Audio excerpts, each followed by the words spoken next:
stand for the Pledge of Allegiance. I pledge allegiance to the flag of the United States of America and to the republic for which it stands, one nation, under God, indivisible, with liberty and justice for all. Thank you, and welcome to our December 2nd, 2005 board meeting. We'll take this time to take any public comments on items that are not on the agenda. Yes, sir. And please state your name and where you live. Great. I'm Max Forrester. I am the labor representative for AFSCME Council 65. We represent workers in Carver County Health and Human Services and Public Works. There's a courthouse general unit as well as the assistant county attorneys. I work out of St. Paul at 3335 West St. Germain Street in St. Cloud, area code 56301. So the union was notified in late November that at today's meeting, the board is reviewing a recommendation to eliminate vacant custodian positions, which means the partial outsourcing of custodial services to a private corporation. Most likely, Carver would be looking at citywide. And while no filled positions are affected, it's concerning the direction that it looks like the arrow is pointing here, which would be saving money in a budget by replacing a good county job with a minimum wage employee willing to work for next to zero benefits. So I don't know, I've spoken at a lot of board meetings like this in my career, and I think it's not unusual for board members to see a union rep and know that it's a union rep's job to advocate for union jobs. So I conducted a survey of workers here in the county to actually hear their voices, and I wanted to put some of their voices before you. People who work for Carver County in different bargaining units to hear their concerns. And frankly, it was stunning in its precise diagnosis of the consequences of subcontracting custodial work. People talked about acknowledging the short-term cost savings, but they also stressed significant drawbacks concerning quality, local impact, and security. And I just wanted to give you their words. So regarding a lack of quality and commitment, we heard subcontracted staff may lack the long-term commitment and institutional loyalty of dedicated county employees. The primary focus of a subcontracting firm is maximizing profit, which can lead to corner cutting and a decline in the quality of service. Further, when staff are not actual county employees, it is often more difficult to enforce quality standards and ensure consistent performance, as the county's control is indirect through the service agreement rather than direct, which is through the management infrastructure. Number two here was security and training requirements. Areas like the jail and the courts require specialized security clearances and training, think along the lines of the Criminal Justice Information Services training, that many subcontractors may not have, they may not maintain consistently, they may just send a minimum wage employee who just got the job to find themselves in a secure area. This poses a significant security risk. There is the issue of high staff turnover. So subcontracting often leads to turnstile staffing. This means that good staff from these companies often quickly move on to permanent, better compensated positions, leaving the county with lesser quality workmanship and a constant influx of new, unproven personnel. There's the taxpayer perspective that we heard from members, where as a taxpayer, and again, many of the people who work for Carver County wind up living here, it is frustrating to see the county take a short-sighted approach to prioritizing temporary cost reductions over the long-term, committed way of maintaining quality public services and stable, secure facilities. Taxpayers are entitled to clean, safe facilities. The last item that they mentioned was economic and local impact. Again, their words, not mine.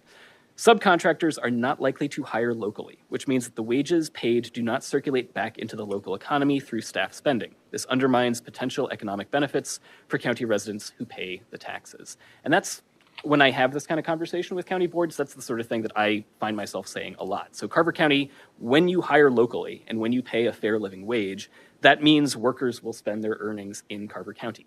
They may buy a home here. They tend to take pride in their jobs and the communities that they serve, so on and so on. Using a private contractor headquartered elsewhere that pays minimum wage, I mean, I've tried to buy a sandwich on Chestnut. It's you could work an hour at minimum wage and not be able to afford a sandwich. Just think about, is that what we want to be here? If the board approves this reduction in force, the union has a meeting scheduled this week to discuss the impact on remaining custodial staff. We, myself and the people in green shirts here, who care enough about the issue to take an hour of PTO on short notice, ask you to not approve this measure. Of all of the ways available to a board to cut costs, a workforce reduction is the most harmful for the remaining employees and for the community that you answer to. Thank you. Thank you. Okay, anybody else? Anybody else? Public comments? All right, hearing none. Let's get a motion for the agenda review and adoption. Move approval, Mr. Chair. Second. I have a motion by Lynch and a second by Fahey to approve the agenda. Any discussion? Hearing none. All those in favor say aye. Aye. Those opposed? Motion passes. Can I get a motion to approve the November 18th, 2025 minutes and the November 25th, 2025 budget and levy minutes? And I hear Uterman moving that motion and Anderson seconded. Actually, since I wasn't here for the levy, I'd like to not second it. Okay. I'll second it, sir. I have a second by Lynch, a motion by Uterman. Any discussion other than that? Hearing none. All those in favor say aye. Aye. Those opposed, motion passes. Community announcements. Commissioner Anderson, All right. what's new? Started off at the back of the table, the end of the table. All right, so thank you. Couple things I wanted to share with you. One is I had an opportunity week before Thanksgiving to talk with sixth graders at St. Hubert's Catholic School in conjunction with Chan City Council member Josh Kimber. So we had an opportunity to talk with those students and talk about why they should pay more attention to their local government, because local government has the greatest impact on their daily quality of life. And Josh and I were able to talk a little bit about what roles the city plays and what roles the county plays and how we work together. So that was a great afternoon of fun for those sixth graders. And then also the Friday before Thanksgiving, the planning for the Chaska Library is officially started. We did a bit of a library tour. Thank you to Jody Edstrom, who planned that tour. And we got to see 3 libraries in Hennepin County, one in Ramsey and one in Anoka, and invited the mayor of Chaska and Matt Podorowski and several other city staff to really kind of look through, to look at what that library can look like and really think about how we're going to plan for that, because the sooner we start planning for that, the better off we will be. And so I'm encouraged by the great partnership that we'll have with Chaska and in planning that library. And I just did want to announce a couple of upcoming events. One is Chaska had its official Christmas lighting ceremony before Thanksgiving. Chanhassen is having some caroling at Market Square that I'm hoping my voice is good enough for. And then their tree lighting is Saturday on the 6th at 5 p.m. And then bring your kids to Hackamore Brewing for breakfast with Santa. Nothing says family friendly like breakfast at a brewery.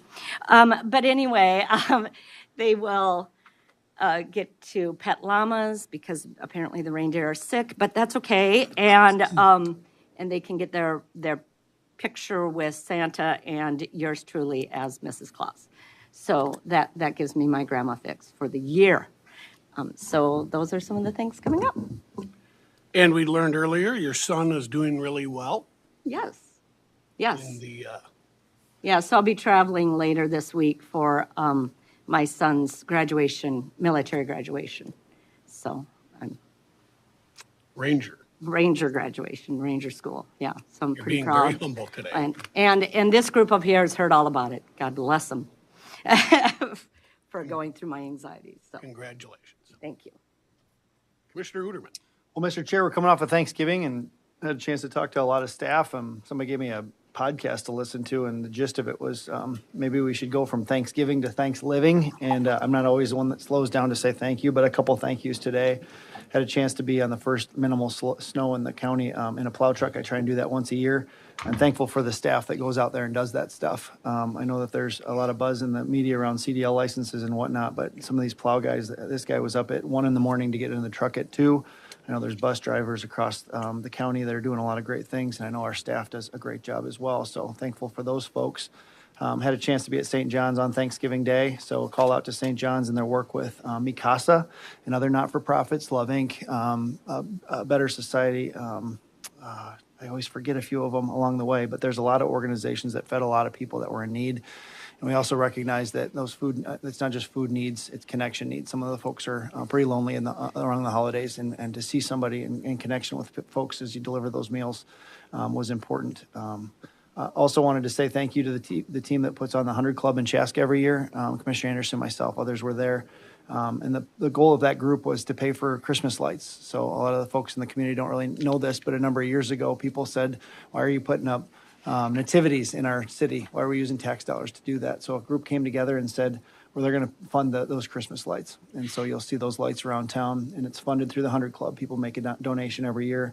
There's 100 tickets that are sold. There's a nice night, a short reception, then it spills over to the tree lighting, which is beautiful.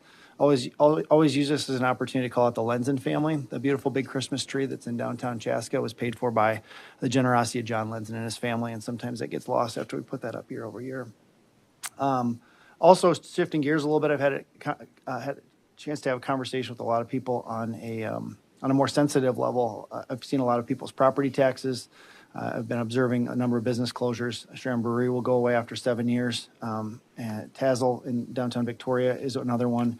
And it seems like this time of year you see a lot of people close their doors. And I know we're going to be making some big decisions today for what types of taxes we're going to pass along to these businesses and individuals. And so it's not lost on me at this time of year. People are looking at some of their pennies, even though it looks like Black Friday was a success on the retail side of things. Other people are living in the margins. And then had a chance to be tour the Chanhassen Civic Center. I know that we're going to make big decisions too about what the future of this campus looks like, the 600 building, the 602, and then that domino effects to all the other buildings as well. And got some timeline for the Chanhassen. They engaged an architect in May of 23. Groundbreaking was June of 2024, and a handful of months ago they opened. It's a beautiful building. If you haven't been there, you should take a look at it. And I think they did that quickly and responsibly, but it comes at a cost when you change things. Nobody wants to spend those dollars, but sometimes they need to do so to see a bigger vision. And so those are my comments for this morning. Thank you. Thank you. Commissioner Fahey. Mr. Chair, thank you. We had participated at the mayor's luncheon a few weeks ago, and they talked about a new industrial park just outside of, just outside of Chaska and within parts of Dahlgren Township, and it's approximately 359 acres on 17 parcels. So I reached out to Elise at the city of Chaska just for more information because I was just interested. And the area is generally bounded to the north by Creek Road, to the west by Jonathan Carver Parkway, and then to the south by Chaska Boulevard, and then to the east by Highway 212. And currently it's an alternative urban area-wide review, which is being conducted to study potential impacts of multiple business park development scenarios. So the infrastructure is in place with State Highway 212 and County Road 11, and then the County Road, Jonathan Carver Parkway, and then the various city roads. So it's just exciting to see this economic development within a planned expansion, connecting to an existing established infrastructure. So more to come there. Also, on the community side, Carver on the Minnesota Inc. will once again host Carver's 9th annual gazebo tree lighting ceremony on this Saturday, the 6th. It's a special fundraiser. It's dedicated to advancing the organization's Carver stories. Family activities will be held at the gazebo park from 3 to 6. Live music, s'mores over a campfire. They have free horse-drawn wagon rides, and that's in downtown Carver at 4 o'clock. And then also another Christmas activity, it's Christmas in Cologne, which is on Saturday, December 13th. The future event is Light Up the Night. It's a holiday cruise led by Santa. You get your vehicle or your side-by-side ready. It's a great opportunity to decorate their side-by-side or other fun vehicles and then join Santa as he travels through town spreading holiday cheer. Check-in begins at 4:30, and then there's other activities going on that day in Cologne with pancake breakfast, visit Santa, and you can get various gift bags and holiday treats. And that's all I have, Mr. Chair. Would, Commissioner Fahey, would my Jeep can be considered a side-by-side? It would fit right in. Would I want to flip the top off? Yeah. Put some That Christmas sounds like lights on it. Sounds like a lot of fun. Cologne, what day? 13th. My wedding anniversary is awfully near that date, so maybe that's the big plan for. I'm in trouble. All right, Commissioner Yeah. Lynch. Yeah, you have to have a willing participant to go along with that.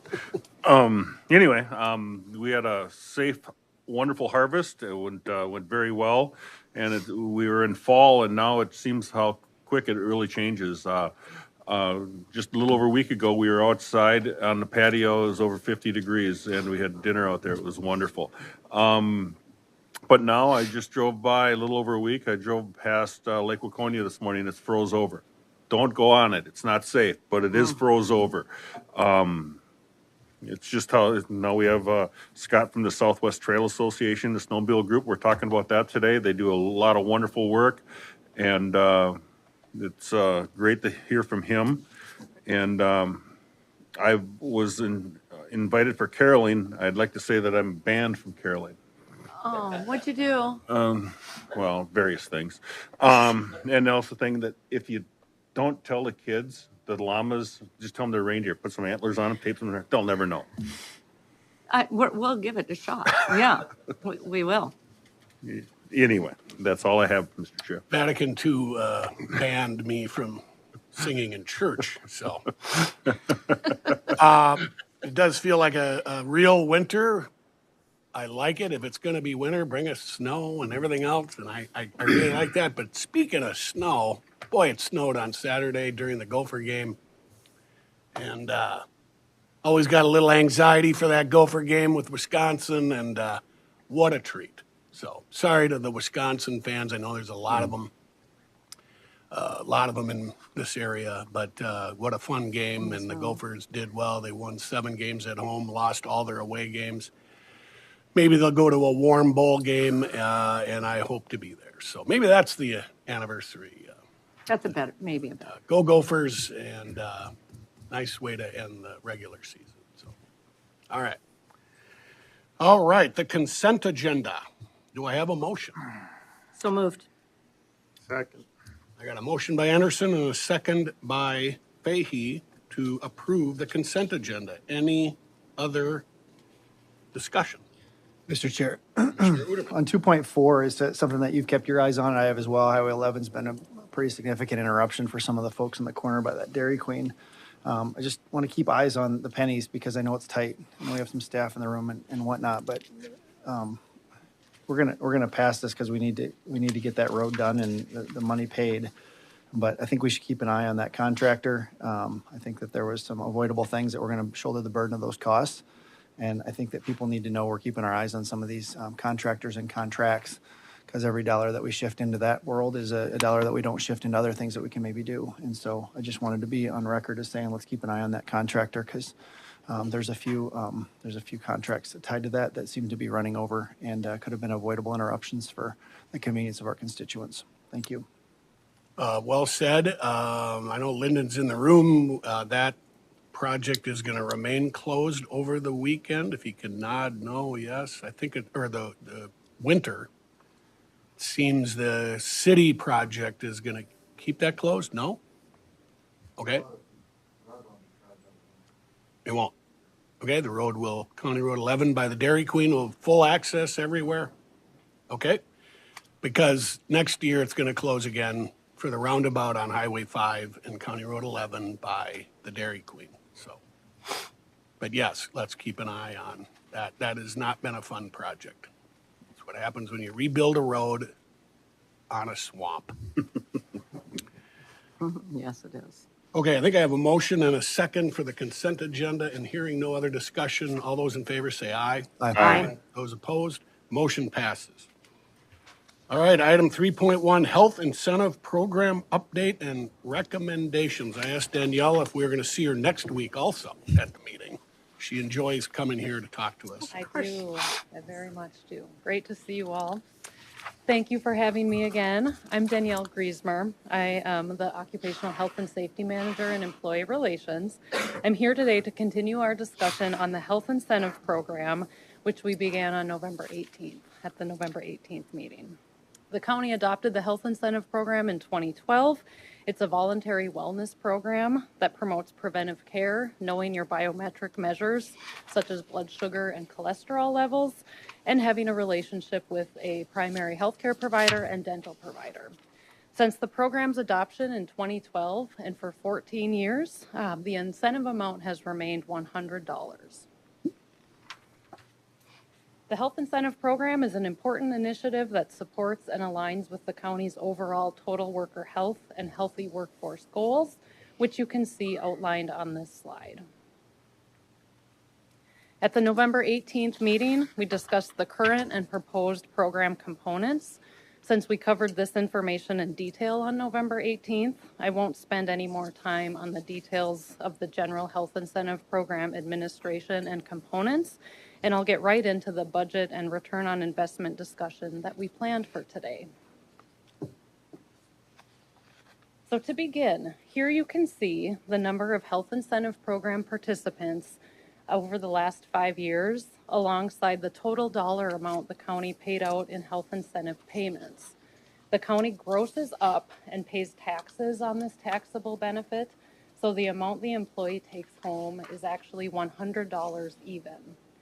With the current program structure and participation levels, our total payout amounts have been around $12,000, which is $6,000 below the total health incentive program budget of $18,000. In response to a November 18th board member question, of the 117 participants in 2025's health incentive program so far, 105 of them are on the county's medical plan and 12 are not, indicating that a significantly larger percentage of health incentive program participants are Health Partners member employees, not non-member employees. It was noted during our last discussion that spouses and dependents make up a notable portion of the county's health insurance group, yet are not eligible for the county's health incentive program. In the future, the county board could consider further expanding program eligibility to member spouses to include a higher percentage of our total medical plan member population. However, Employee Relations is not recommending an expansion at this time to non-employees, primarily in consideration of budget constraints. I did reach out to our health insurance broker, Gallagher, since they have a substantial public sector book of business, and I learned that they do not have any public sector clients who provide wellness incentives for spouses. Additionally, consideration of this type of expansion would require further research. It would raise a number of new technology, logistics, legal, and data issues that would have to be vetted. So just making note of that. Our health incentive program budget amount is currently $18,000, and as you saw on the previous slide, we are typically spending around $12,000 in incentive payments. We would like to incentivize higher levels of employee participation and have made adjustments over the past several years, such as reducing requirements for healthcare provider signatures. However, we believe more significant changes are needed to actually increase participation, including increasing the incentive amount. based on the requested increased incentive amount from $100 to $200 and estimated participation rates increasing by 50 to 100% over last year's participation rates, Employee Relations and Finance recommend allocating a total of $68,000 to the Health Incentive Program budget for 2026. Since this would be the first year testing a higher incentive and redesigned health incentive program, budgeting $68,000 would be recommended to cover a range of potential increased participation levels from around a 50% increase up to potentially more than doubling the number of participants if there is more significant employee interest. The total recommended new health incentive program budget would include the current health incentive program budget of $18,000 plus $50,000 to equal a total new health incentive program budget of $68,000. Next, I will explain where the $50,000 is recommended to come from. I shared on November 18th that we have made program adjustments over the years and have lower wellness technology administration system costs than we used to. With the program design updates we've presented, we are also planning to eliminate certain program technology costs specifically related to the health risk assessment component and redesigning the program to no longer require the separate technology system for tracking and program administration. With these adjustments, we capture approximately $9,000 in existing wellness budget funds separate from the existing health incentive program budget fund that could be used to restructure the program and its incentive. In addition, the county selected an equivalent, more cost-effective private plan for the administration of Minnesota paid leave rather than opting for the more costly state plan. And the county's self-funded dental plan renewal came in at 3% rather than 5%, which was originally budgeted. This accounts for around $41,000 of savings that is also recommended to be reallocated to fund the increased health incentive amount. And the sources and accounts I just discussed amount to $50,000 of reallocated existing funds. If participation exceeds the projected range, any additional costs would be covered using one-time funds from the remaining Health Partners credit budget, which could provide up to $47,000. And then ongoing funding would need to be incorporated into future budgets if higher participation levels were to continue. The primary goal of the proposed health incentive program incentive increase is to prompt and incentivize more employees to engage in the health promoting best practices and recommended actions that make up our health incentive program requirements.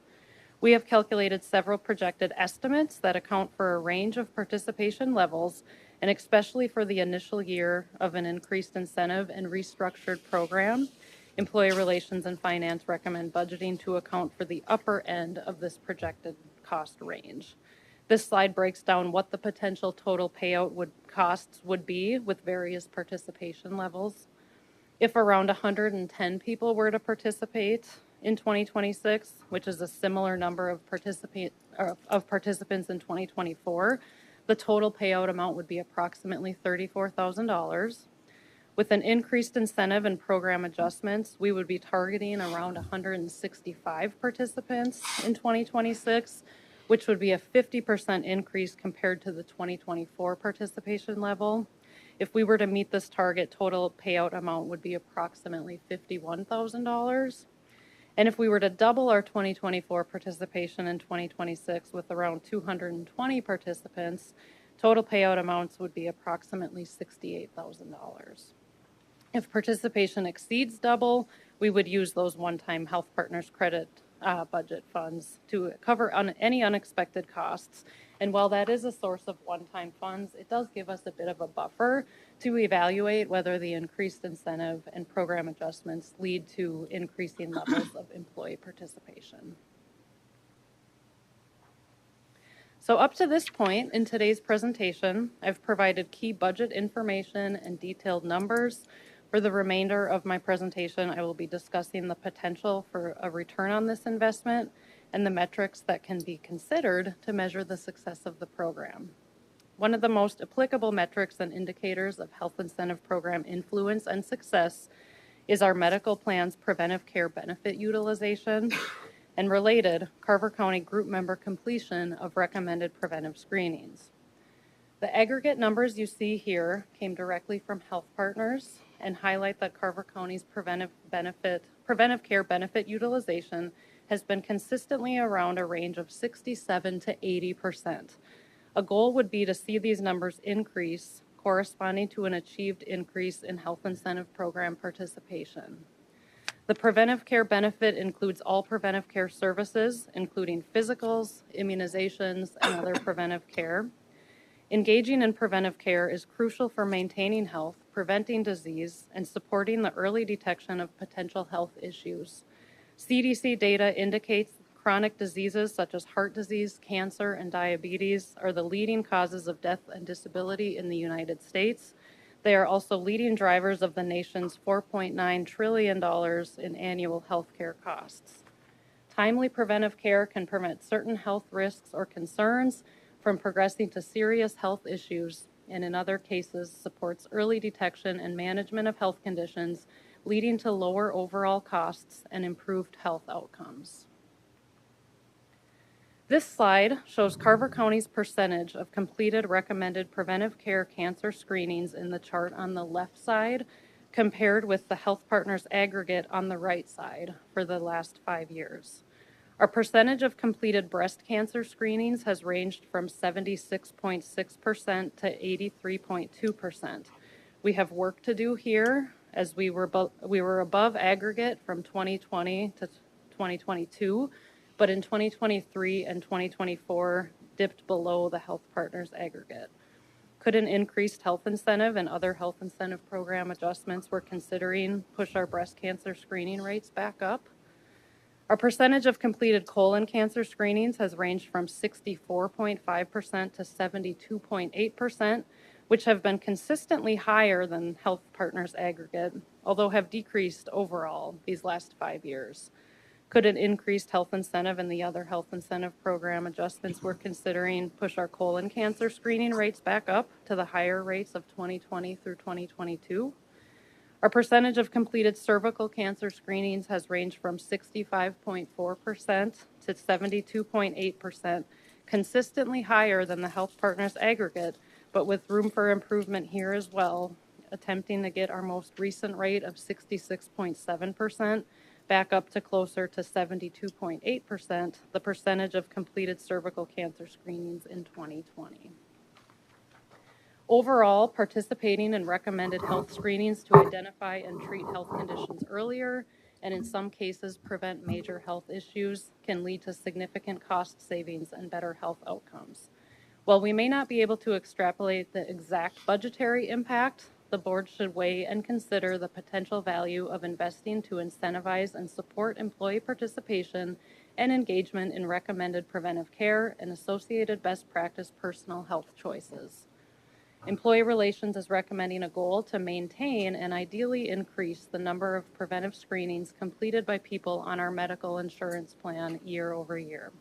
While no health incentive or workplace wellness program will ever completely solve our society's increasing incidence of chronic health conditions or its rising healthcare costs, by providing easy screening opportunities, promoting the importance of preventive care, and supporting other activities that can directly improve the health awareness, knowledge, and behaviors and personal health choices of our employees as part of a comprehensive wellness program, we are taking meaningful steps to support a culture of health that has a positive effect on our community.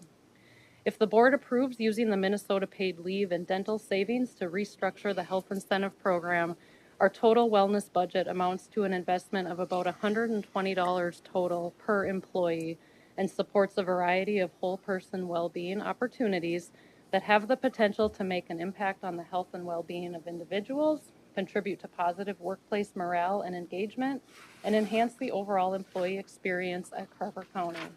Additionally, this investment carries the potential to result in overall more favorable health insurance group experience and associated cost savings based on earlier identification, treatment, and or prevention of advanced stage and chronic health conditions. So this brings us again to the board actions I'm requesting today. At this time, I am requesting the motion listed on this slide. but I am now open for discussion and questions. Okay, anybody have any questions? Commissioner Anderson? All right, Commissioner Workman. Thank you so much, Danielle, for coming back and providing the data that I really needed. First question is the second item here, motion to delegate authority for employee relations to pursue MOAs with unions. What does that mean? So I may not be the best person to answer that question, but I'll do the best I can. It basically allows unions to approve the ability for members to participate and have this opportunity. okay, so we do our step and then Yes. we work with the unions on that. Yes, Okay, yes. I just wasn't clear on that, and I should have asked that last week. Okay, so thank you for that, and I appreciate you kind of putting this data together, and I do think this is hard to figure out a return on investment and something that maybe we can work on over the next year. I wish we didn't need to do something like this. I wish people would take their personal wellness and health more seriously, and that we didn't have to incentivize people. I found out at the tender age of 29 that I had chronic high blood pressure, not something that was part of my family, not part of my family history, and my work colleagues were the ones that realized that I was nearly having a stroke, and I was behaving odder than usual, and they took me to the emergency room, and that's how I was identified as that. High blood pressure is truly the silent killer. And so I really want to encourage people to, even if you have a healthy lifestyle, to take these screenings very, very seriously, because you just never know. So I do wish that this was something we didn't have to do, and quite frankly, we may not be able to afford to do it after this year. So take advantage. The other thing that I do like about this is putting money into the pockets of our employees. And hopefully the system is a little easier to administer, and that they can do this. But I do, again, want to thank you for putting these numbers together. We're at a time, as Commissioner Uterman said, we have to look at our pennies. We have to look at every dollar. We have to make very difficult decisions. And hopefully this is a program we can continue to have in years to come. I support this for next year, and I thank you for the work you're doing. The other thought that I had is, well, this is very important for the medical side of things. I would challenge you to think about some other ways we can expand the wellness program. Commissioner Uterman talked about gratitude and thankfulness, and from a mental health standpoint, that's literally the number one indicator of a strong mental health is to be grateful and to say thank you. And so perhaps there's a way we can expand our wellness program as well. So again, thank you for putting this together. Thank you for all the work you do, and I look forward to hearing more on kind of how either cost benefit or how we can figure out the ROI in future years. Thank you, Commissioner. Commissioner Anderson, or Commissioner Uterman. Mr. Chair, I move approval. Okay, I got a motion on the item. Do I have a second? I second. I have a motion by Uterman and a second by Anderson on this motion on items 1 and 2. I have a quick question. We had the split screen of county results and Health Partners. Where does that come from? Does Health Partners put those together in aggregate over all their clients, Yes. and they sift out us here at Carver County? Yes. So So we- as you, on the screen here on the left side, Carver County group member data is on the left side, and then all of the Health Partners businesses they work with would be this right-sided data. Okay.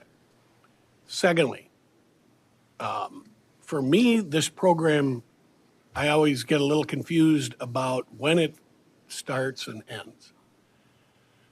I'm assuming it's a calendar year, so to qualify for the $100 this year, you got to be done by December 31st. Our deadline is actually December 1st, just because that way people can get their forms in and we can then get the payment out on the last paycheck. We do give a little leeway when we can. If someone has a December 5th appointment, or we do string it out as long as we can. But yes, you are correct that it's a calendar year. So starting January 1st through really mid-December, we have our deadline, and then people can turn in their form. Okay, And it's because kind of a I'm rush at the end of the sort year. of always, when is I have a dental appointment every 6 months, but it doesn't, what do I have done? How do I get it done? And so I'll work harder on that calendar. So. And we're happy to help. Whatever you need, we can definitely walk you through the steps. Okay. All right. I got a second and a motion. I got a motion and a second to increase annual health incentive program incentive amount from 100 to 200 and to take effect in 2026 for eligible non-bargaining employees and eligible represented employees of participating bargain units. And we're going to delegate authority for employee relations to pursue MOAs with union bargaining units interested in participating in the increased incentive. Hearing no, Commissioner Uderman. Discussion? Yes. Okay.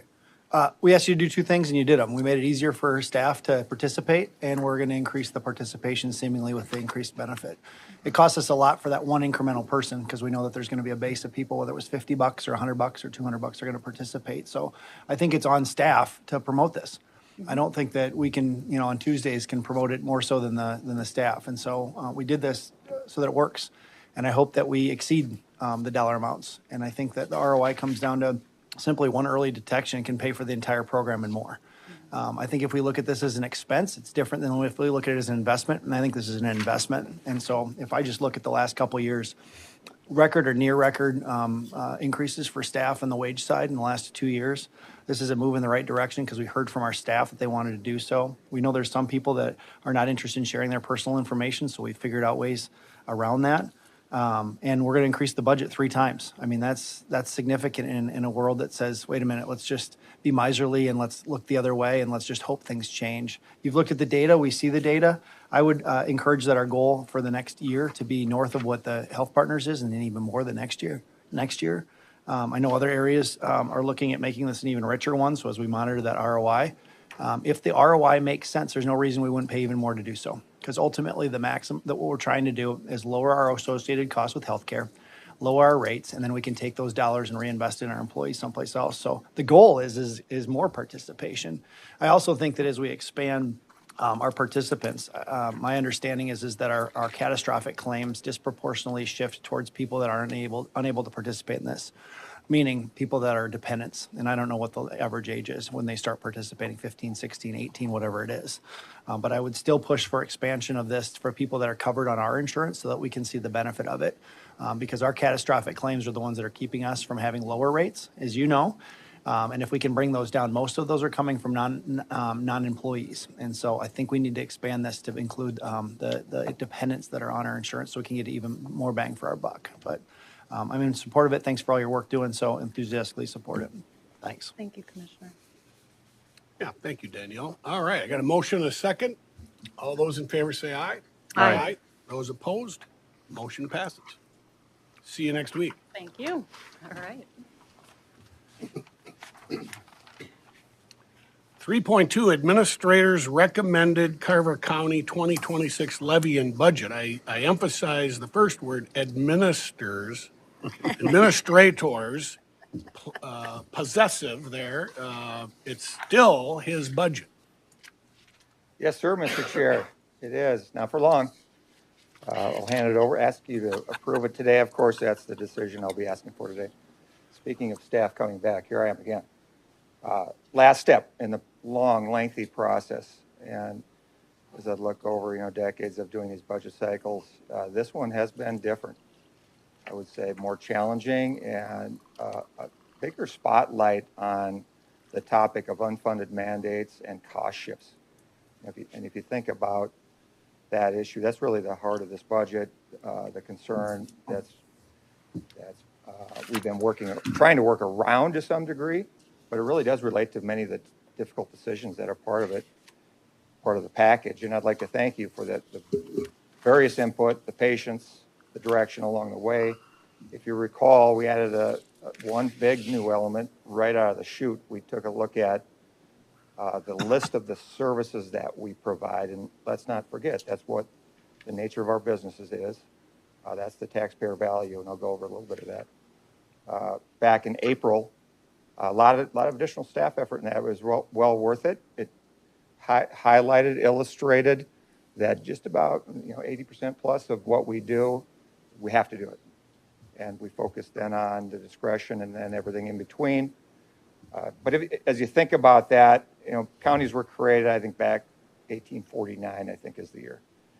Unfunded mandates, cost shifts, it's been going on since then, right? So it's not really new, but it does seem like sort of uncharted new territory. The degree, the severity, the shifting of the actual service itself, all those things are part of the decisions that I'll be asking you to make today. And we'll try and stay high level with the executive summary. I'll do that. And this is not, of course, new news to you. Just last Thursday night, we had the public hearing on it, did a very similar presentation. Dave Frischman will take number 2, going over a little bit more detail. And then I'll ask you to adopt we'll go over the long-term financial plan, and then I'll ask you to adopt for input and ask you to approve the 2026 budget. So as we look at a real high level here, starting with 2026, and we've been focusing to some degree on a 3-year time period, but let's start with 2026. And let's start with the good news. It's not without good news. Sometimes it's all about what didn't happen, right? And that's labeled here as good defense, thanks to Lyndon and many others, our lobbyist, Tony Albright, many other counties. This issue really joined us as metro counties and beyond as we were a little bit under attack, a bit of a raid on our funding, our transportation advancement account, and you've seen some of the decisions related to that money, very, very important decisions coming through. We avoided that. We'll have to keep diligent on this next session coming up in that and other issues, but avoided that funding increase. That was a bit of a good news piece. Really good news, and maybe a little bit just by the nature of quirks and formulas. Our county program aid, as we label it, cities have local government aid, we have county program aid. That increased mainly because of the nature of our population, citizens 65 and older, and some other interesting pieces of that formula. So we'll take it, right? Given the fact that the high-level good news stops there, then we get into these other concerns. Paid family medical leave, payroll tax, which is certainly a noble law. It has the right intent in mind, but there was a very obvious cost shift to Carver County and other jurisdictions, but in our case, it was $400,000. That's a payroll tax that we're responsible for. Employees have the other half of that. We haven't necessarily factored in directly anyway the ultimate impacts of that, as employees are likely to take more time under that law. We'll be keeping an eye on that as we move ahead. But that direct payroll tax was $400,000. And then the big one, as I mentioned, these cost shifts, the unfunded mandates, not only just not funding them, but now saying, well, you're not only responsible for the administration of those items, which is county's general responsibility, but also the cost of that benefit, which is the case with the federal piece of this 1.5 million, which was relatively small. I think the federal, at least for 2026, the federal side of this was around $300,000, and that related to SNAP and Medicaid. The bigger share was the state shift, the $1.2 million, and I'll go beyond 2026. But that was a real significant problem, and as we've talked a lot about, that 1.5 million, that's 2% of our levy. So right out of the chute, we have 2% with nothing else that is under your control, at least, right away. So very concerning, again, not unprecedented, but maybe to the degree unprecedented. Other Pressures going 27 and beyond, the crystal ball gets a little fuzzier here, although I would say is clearer than usual, given the legislation and the costing we've done. It certainly does look like, if nothing else is done, those state and federal cost shifts, hopefully we don't get more, cross our fingers on that. But there's definitely uncertainty with the continued uncertainty, although inflation has eased to some degree from double digits down to, I think, a little bit below 3% or so now. But still, those uncertainties, continued costs related to inflation, some uncertainty with continued tariffs, et cetera. Those are macroeconomic issues that we definitely address directly in our budget. We think there's going to be similar property valuation trends. If you know the answer to that, I'd like to join you in investing or not, right? So nobody really knows that, but it does seem like the trend is, supply and demand, again, macroeconomics. There's not going to be this magic new huge supply, which means that buyers are out there. Probably similar trends, we'll have to see, but as we try and predict here, we think that's going to be the case. And then certainly continued expenditure pressures, as I mentioned, we're in the service business. That's wages and benefits, that's our employees. We do have one more year of our contracts, and then we'll get into a contract renewal, so we'll see how that goes. But we do know that doing nothing, we still need to cover those wages and benefits at a significant portion of our budgetary expense. And then as we focus on issues beyond the state federal cost shifts, those unfilled positions that you see, there's a whole list in your packet, toward the back of your packet. I don't have the page number right here, but the FTE list is in your packet. There's 21.55 unfilled requests, plus there's a new Chaska library. This says 27, probably 28 would be the opening year, but we'd need to get those positions lined up for 27. There's a big question about how we do that. That's on the next slide.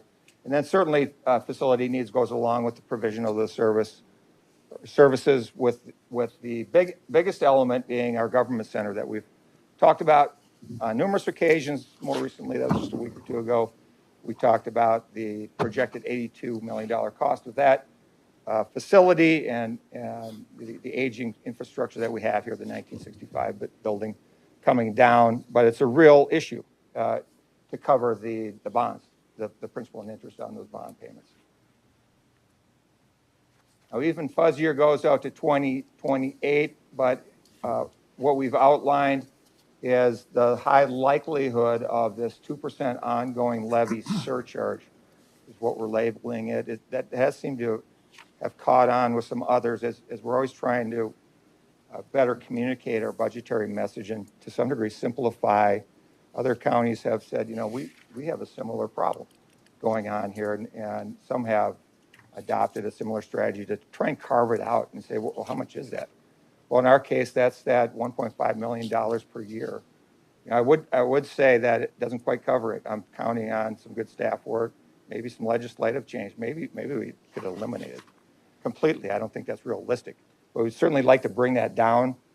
But looking again beyond 26 and 7 and 8, highly likely that kind of number is out there. That $1.5 million. That's an additional cost. So it's not just this base we're building. That's another 1.5 and another 1.5. Very problematic in the highlight of the budgetary package. And then on the difficult side of the equation, all of this is difficult, I guess, but really focused degree of difficulty.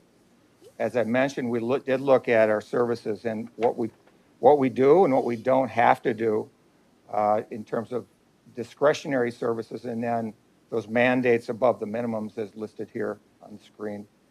I can point out these things. The mandated service, this is a little bit tougher to vet out, but we did a lot of that work up front starting back in April. We're always looking at this base versus one-time issue.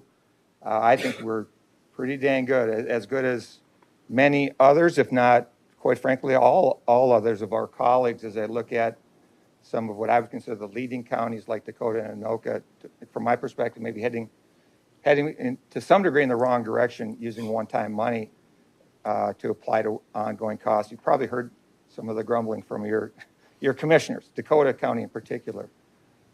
in terms of the decisions that come back to bite them, right? We're really trying to avoid that. I can't really, there's maybe a couple mixed in here that we're hoping that they'll go away, but generally we aren't doing that. We're not applying one-time funding to ongoing issues. And obviously applying strategies to mitigate the impact. What can we do? Maybe not just to cut things or even to scale back things. What can we do to mitigate things? Maybe it's an investment, for example, in technology to help us out, if nothing else, to control the impact of future costs of staffing, for example. So many examples of those kind of items in the mixture. And then finally, along the lines of watching the future, maintaining those capital financing plans. I would tell you it's pretty tempting to take, I think it was at 460 on the government center, additional 460. It's pretty tempting to say, maybe we just kick that down the road, right? That's not in the mixture. We are sticking to the 5-year plan. If you don't stick to the plan, you're going to have to adjust, which means longer. My perspective is that building should have been on top of this last year, the year before. Now, obviously, we went through the whole story of COVID and school referendum failures. You weren't there, Commissioner Anderson. I was there. Let's not talk about that. But all those kind of things, you know, I think, again, sticking to this game plan is it's not easy. And that's part of the whole package that's in front of you today. And then finally, I think this is the last slide on 28, revenue opportunities. Very, very critical to look at non-property tax revenue opportunities. I would say they're to some degree limited, but they all make a difference. We recently came through with the fee schedule, for example. Some nominal increases, but they all add up, and they're important. You know, part of this whole shift from the state and federal down to the counties, part of the concern related to that, of course, is this additional burden on the property tax and the inequities that are created by doing that, given the regressive nature of the tax. And I would say, arguably, you could say, well, user fees are more fair, quote unquote. So we do look for certainly those opportunities. Not that it covers everything, and there still is this sort of macro hangover that we have here of how much burden can the property tax take to pay for things that have traditionally been covered not only by state taxation, typically income tax, but by federal income tax, for example. So that's all hanging out there on the horizon. And then, of course, we're going to have to continue focusing on personal expenditures with a continued soft hiring freeze. I would say this is a little bit of a big communication issue. From my perspective, we always have a bit of a soft hiring freeze. We're always looking at the turnover. We're always assessing when those come through as vacancies. We're always trying to get creative with those, maybe save some money, keep the services relatively intact, et cetera. So it's always ongoing. But this is more of a formal, hey, have a realization that this is happening. And one of the things that sometimes happens is it does slow things down. That's an unfortunate consequence, but extremely important to take a hard look at vacancies to avoid ultimately layoffs, for example. And along with that opens up opportunities for workforce realignment, perhaps divisional reorgs. There's been a whole mixture of those along the way. There's a number of those in the packet. Sometimes those come off budget cycle. That's an ongoing process that we've undertaken for many years, not only this budget cycle.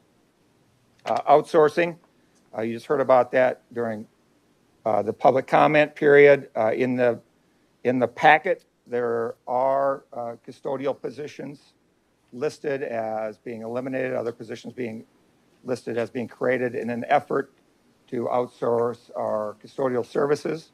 I would say, yes, that decision would be made today on the change in those positions, but we'll be bringing that back to you in the form of a proposed contract for services with additional information and further deliberation. And of course, we're also going through our union reps according to our contract. We meet and confer with our unions. Just one example, there's others. Three Rivers Park is another big one we've talked about. Would that make sense? pretty major outsourcing review that we're undertaking that looks pretty promising, but it does have its impacts on our existing staff, et cetera.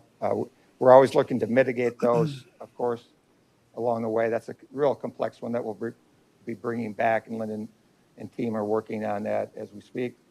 And then and one more, behavioral health was another, I'd say, very successful outsourcing effort that has been done that did result in some significant cost savings, and I've heard pretty good things about the continuation of that particular service. Other ideas that we've implemented, you recently heard about the voluntary furlough program, the 4-day work week. I think we saved just over $90,000 with both of those, incorporated half of that into our base decision here.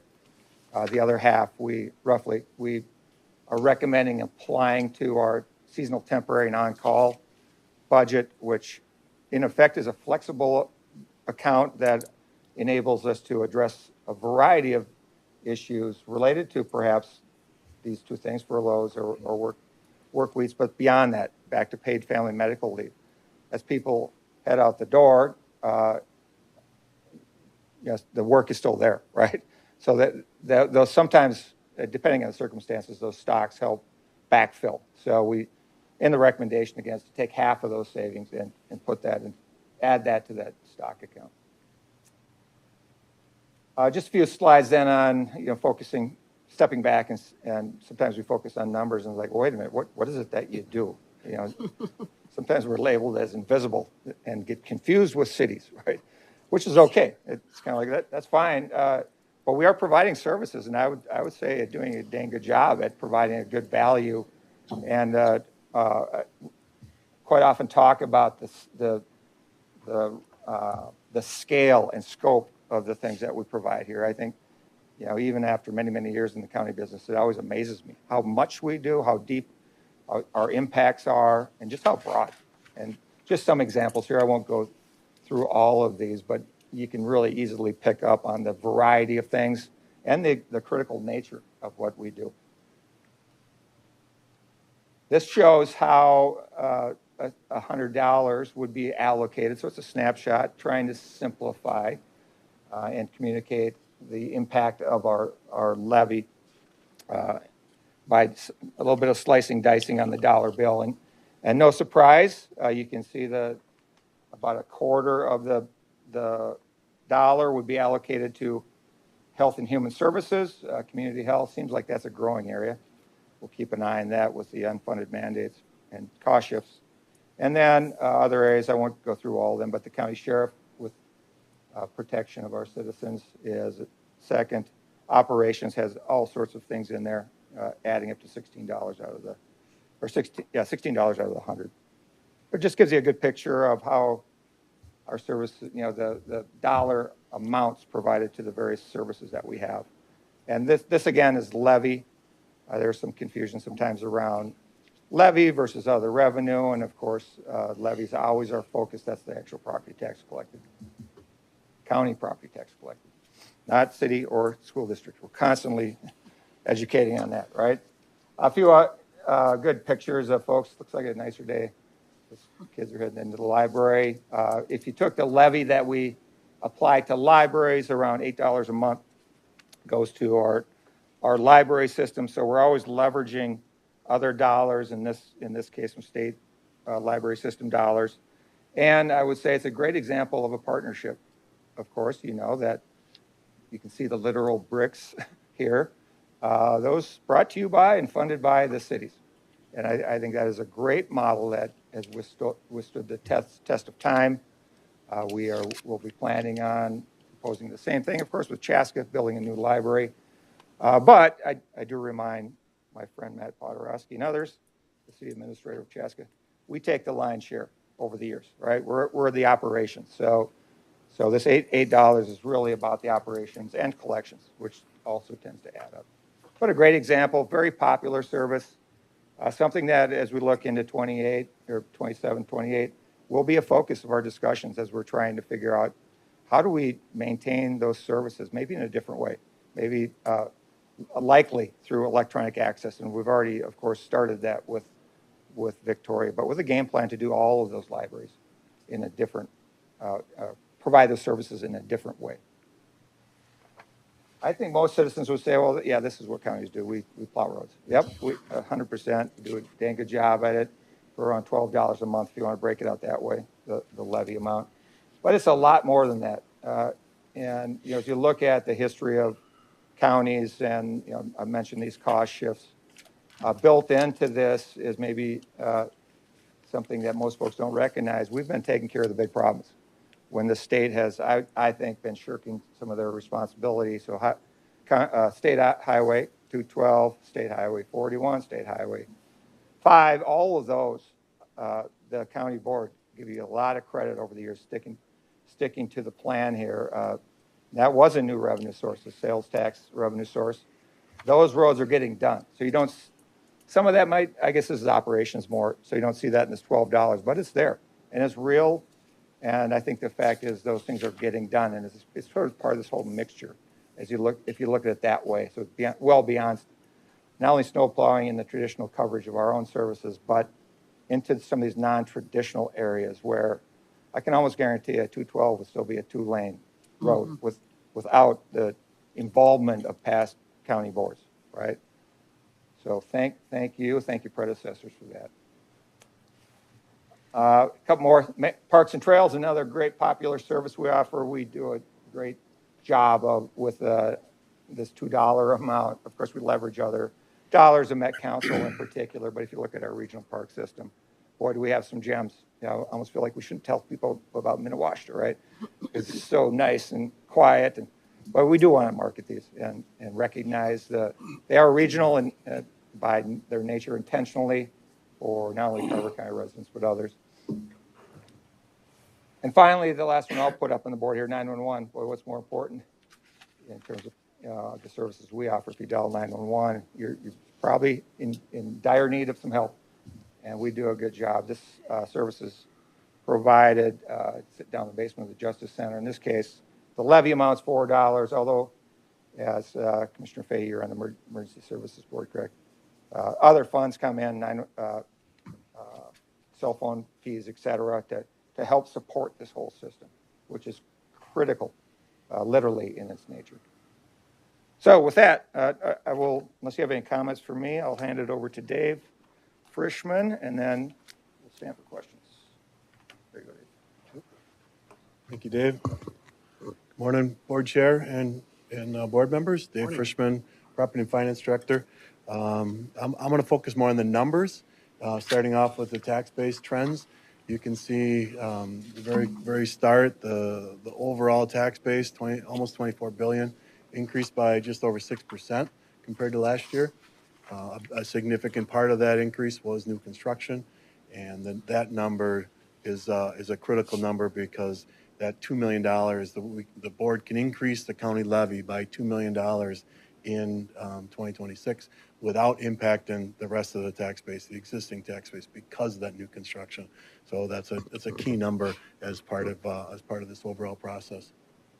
And looking at the average value increases, obviously there's challenges with the averages, but just to kind of get a feel for the different property types, you can see industrial had the largest increase, all the way down to commercial. It was the biggest decrease. And the key point to that is, regardless of the county levy, regardless of county spending, behind the scenes is there's a property tax shift. The burden's being shifted from the commercial ag properties because their values are decreasing, and it's going to the properties that are increasing. And within each level, each type, if a residential property increased by 8%, say, compared to a property that only increased by 2%, there's a shift going on behind the scenes there as well that's not impacted by the county levy or the county spending. In terms of the overall budget summary, you can see the last 3 years have the various lines just to kind of provide a context, a little background for how the 2026 budget came together. The county levy increase that's being recommended by the administrator is a $6 million increase. You can see how that compares to previous years. And with that 6%, or the 8%, excuse me, $6 million is made up of two factors. A 6% is, we're calling it the base increase, to continue operations at the current level of service, and then the 2% increase for the legislative impacts that the county administrator summarized earlier. I have a more detailed slide to provide some of those numbers, but keep that in mind. The overall 8% increase, how that compares to previous years, the 6.8, is really that 2% legislative impact. The next line item of the projected salary and benefit increase, you can see that's obviously a significant number for us. That's the biggest increase in terms of our expenses from one year to the next is our salary and benefit increases, and that's just for current employees. It's not adding any additional FTEs. That's just the ongoing cost to provide a competitive wage and competitive benefits. You can see in red, I highlighted the 1.5 million that County Administrator mentioned earlier, and that's the impact directly from legislative impacts, mainly at the state level, but also some federal impacts that we're seeing. I did put an asterisk in previous years because Administrator Hemsey mentioned those kind of cost shifts those have been going on in previous years. It's not a new phenomenon. It's just the amount this year really just jumped off the page, a really big number. So we felt like it was appropriate to split that out, and then it also then ties to that 2% legislative impact, the 2% surcharge that's included in the minister's recommendation.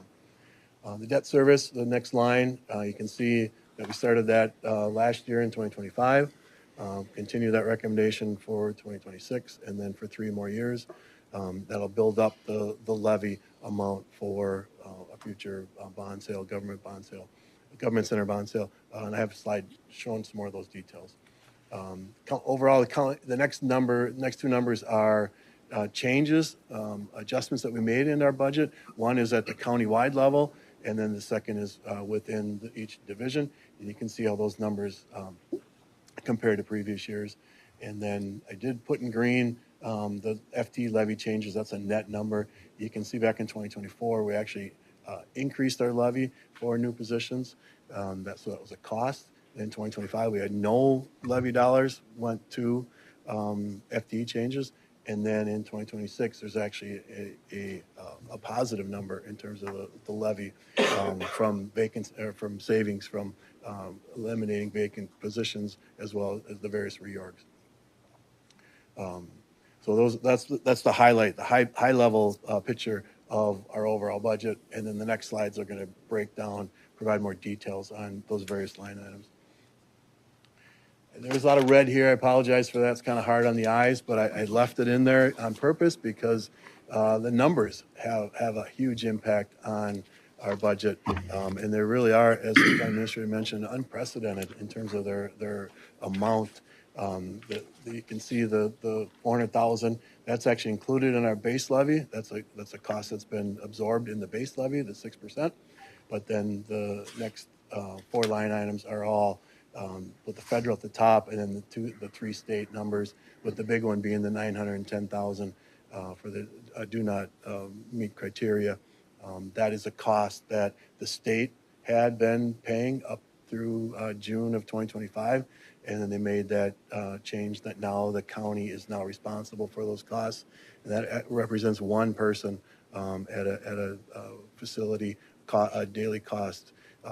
And that's the annual amount for 2026 is over 900,000. Mr. Chair, if I could, I just wanted to break that out. Just where that's on record, that is correct. It's for 1 person. And that was a shift. People ask me, what has the state shifted to you? This is a perfect example of 910,000 for 1 individual. I just want to make sure everyone's clear on that. Yep, that is correct. And then continuing down, you can see, so that's the 1.5 million from 2026. And then looking out in 2027, there's a new legislatively approved cost that is from, they're calling it the ACT. And that's a new child protection costs that are actually ordered by a court, ordered by a judge. So it's not something we have any control over. It's just something that we're projecting based on the new legislation that we're going to increase in 2027. And then additional cost increases in 2028. So if you take those 3 amounts over the next 3 years. The total levy need that I have down in the bottom right corner is over 6 million. And the administrator is recommending the 2% levy surcharge for 2026, 2027, and 2028. You add up those three amounts, those incremental amounts each year, that's 4.8. So as Administrator Hemsley mentioned, that's still not enough. So we're still going to need some help from the legislature or from creative staff things or whatever, but we still have overall a negative amount in terms of our current projection, and that's with the 2% surcharge over the next 3 years, the next 3 budget cycles, 2026, 27, and 2028. And if I could, sorry, Mr. Chair, if we could clarify that in 2027, 3.4 with the 910,000. Just want to point out that's $4.5 million just in those two items. Those are big numbers. So let me just make sure I did that right. Yep. Okay, so taking a look at the metro area, these are the preliminary property tax levy increases approved by the county boards in the metro counties. And this, as you recall, these were all set by statute in September, represents the max, the highest increase for 2026 for the counties. They could go lower. In fact, we've heard that Anoka County the ministry is now recommending a 9.4% increase, so a slight decrease from the preliminary. The county administrator Hemsley has continued his same recommendation at 8%. You can see where that lines up with other counties, so in the lower half for sure. In terms of the impact on that from the administrator's recommended, you can see where we started, to close the budget request gap. That's the top line item. That would have been without any other changes back in May when we put the overall budget together, would have been a 12.7% increase. The recommendation, the final recommendation, same as the preliminary, the 8%, 6% base, 2% surcharge, as I mentioned. The impact on that average valued home, which increased by 4% from last year to this year for next year, and it's now at $475,000. That monthly property tax increase would be $6.80, or 5.6, just over 5.5% increase in the county property tax on that average valued home. You can see some of the other numbers there, including the 2025, 2024, what that the 6.8% increase, how that impacted that average valued home. And the difference between 2025 and 2024 would have been fiscal disparities. There are some adjustments where we're sharing the commercial tax base with the metro counties, and we had some relatively good news in 2025. So you can overall see how the tax impact has been on the average value home for the last 3 years. This slide, the board will remember, we've been doing this for a number of years. It just tracks the average value home. That's the increases along the top, how that the values have increased over time. And then the chart is showing the CPI in green, how that inflationary measure has been increasing over time, and how that compares to that tax burden on the average valued home. You can see they've generally gone in the same direction. And then the administrator's recommendation at the end. It is we're leading, obviously, we're looking already into 2026 in terms of the recommendation. And then their CPI is, lags, and we find out what it was, based on historical. So it's hard to keep those two in line, but you can see over time, they're generally following the same pattern. Do I need to mention the AAA rating down at the bottom? Boards are well aware of that. That's our Standard & Poor's. They look at the county's ability to pay the debt service on the current debt service that we have, and the AAA rating represents the highest rating, the lowest the interest costs that when we issue the debt. So it's reflective of the county's strong tax base, strong financial management, and various other factors, but that's in comparison to others. And it's among less than 5% of the counties across the country have the AAA rating. Dave, before you go off from that, has the CPI been updated lately? Because it seems like the price of everything has gone up exceedingly from 23 to 22, and it's an average increase. It just seems like it should be higher than that. Yeah, it's a hard number to track because there's various factors in there. Actually, Mary Kay, checks on that. She's evaluating that. By the time we get a 2026 number, 2025 number could have been adjusted retroactively. So it's an ongoing challenge to kind of keep track of those numbers. But yeah, I agree. It doesn't quite have that look to it that you'd expect. Providing some more detail on that the 665,000, million increase in terms of the levy savings for across the county-wide levy savings. They're including in that is that 450,000 increase in levy towards the $82 million bond sale that we're planning for 2028. Additional money for maintenance and repairs and facility and vehicle equipment, as mentioned, the county administrator, that was considered to taking that out and not following through on our plan to continue to put more money and towards that. But it does fit in well with the board's new strategic plan to prioritize the equipment that we have and the facilities that we have, maintain those well, replace them before they get too old. The good news, as Minister Hemsey mentioned, is the almost $800,000 in county program aid that was allocated to the county based on the state's formula. And then some more vacancy savings just based on the incremental cost, their wages, and the same percentage, but just recognizing that we budget for everyone being here, all staffing positions being filled, but recognizing, following the trends, that it doesn't always happen. And I have a chart that shows where that number comes from.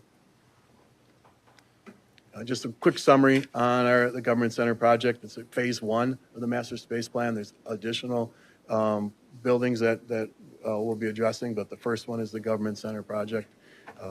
Looking at our future, current and future space requirements. The current plan is demolish the two oldest structures, build a new building, and then renovate the 602. The interior of that building, the exterior is in pretty good shape. The timeline's there, total budget. We have the need is $5.3 million debt service, principal and interest payments. We have $3.5 million available, and that includes additional bonds that are going to be paid off between now and 2030. So that means there's the gap, and the plan is to close that gap by increasing the levy by $450,000 for over 5 budget cycles, and this is the second of the 5. So we have 3 more budget cycles to go. Switching now to our capital improvement plans. These are focusing on the levy dollars that are going into these plans. For 2026, Road and Bridges has just under $32 million planned in terms of capital projects. That's actually less than last year, but only $2.3 million of the funding for that $32 million in projects comes from the county levy, and that's specifically for preserving the existing roads, so road preservation. And that amount didn't change from 2025. The board may recall that approximately 10 years ago, Public Works Director Linden said we needed $1 million more to preserve the roads that we have. So over the next 10 years, $100,000 a year for 10 years, increase that levy up to that $2.3 million. We've now leveled that off, so that was a really good story about how we set aside money and preserve. So we had money available to preserve as we were building out the road and bridge over the last few years and then into the future.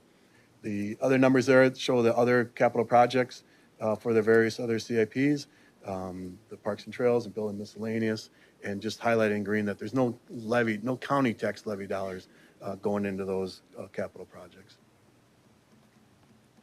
And then we have attachment D in your packet for our 5-year facility vehicles and equipment replacement plan. That's $2.8 million. It's the total for the various departments that I've listed there, and out of that 2.8, 2.1 million is coming from the tax levy, and that's actually a $200,000 increase from 2025, with 100,000 going to the equipment and vehicles, and then 100,000 is additional for parks and trails, their maintenance or their replacement plan. This is the chart showing the county program aid, and you can see the $800,000 increase. That's the total difference between 2025 up to 2026.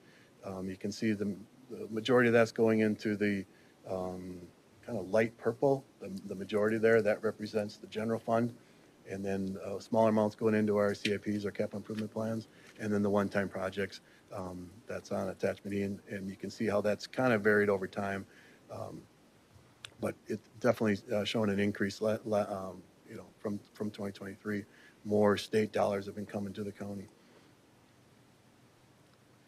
Our vacancy savings, just a slide showing, the green and on the left is what we budgeted, and the actual, they're pretty close going out. And then in 2023, they got really close.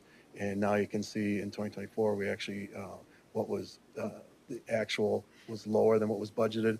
We're including in this our cash flow. We each year as our budget grows, we set aside a percentage of that budget in our cash flow reserve, so we have money, because we only collect the property taxes twice a year, our main revenue source, but we're obviously spending money every day.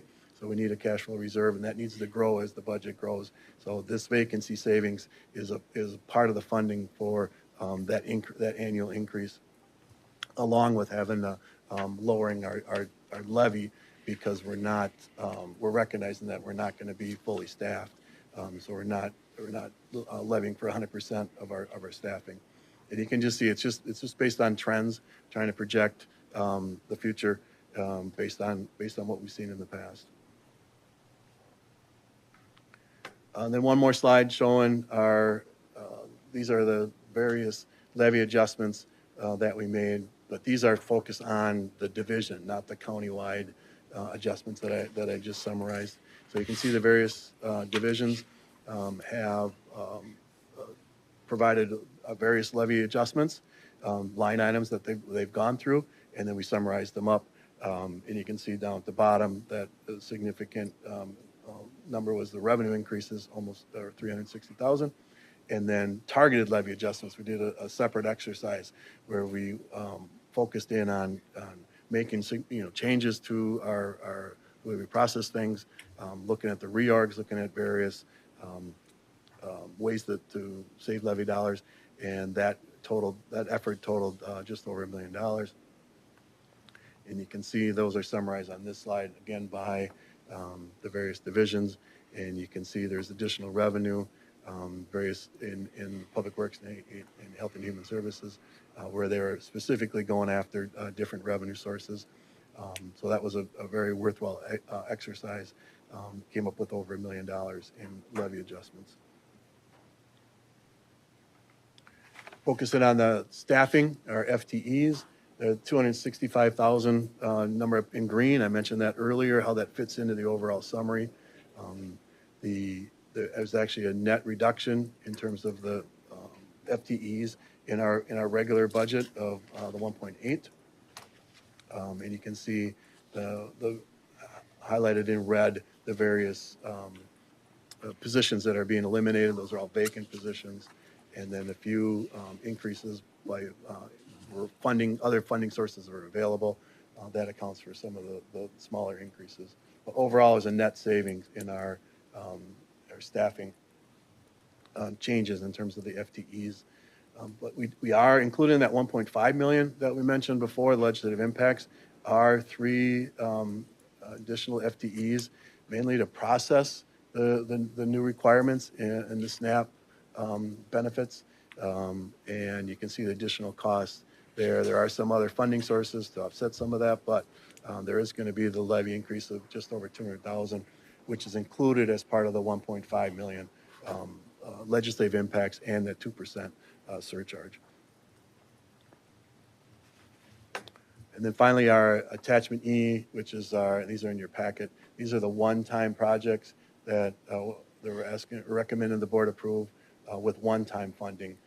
As County Administrator mentioned, we do a really good job of keeping track of our one-time costs, one-time funding, and then our ongoing costs and our ongoing funding. This would be all the one-time costs. And we have the long-term financial plan, and out of that plan was the 1.6 million of these projects, and then 2.5 million were division requests that were developed over the last year that were not part of the long-term plan, but are still being recommended.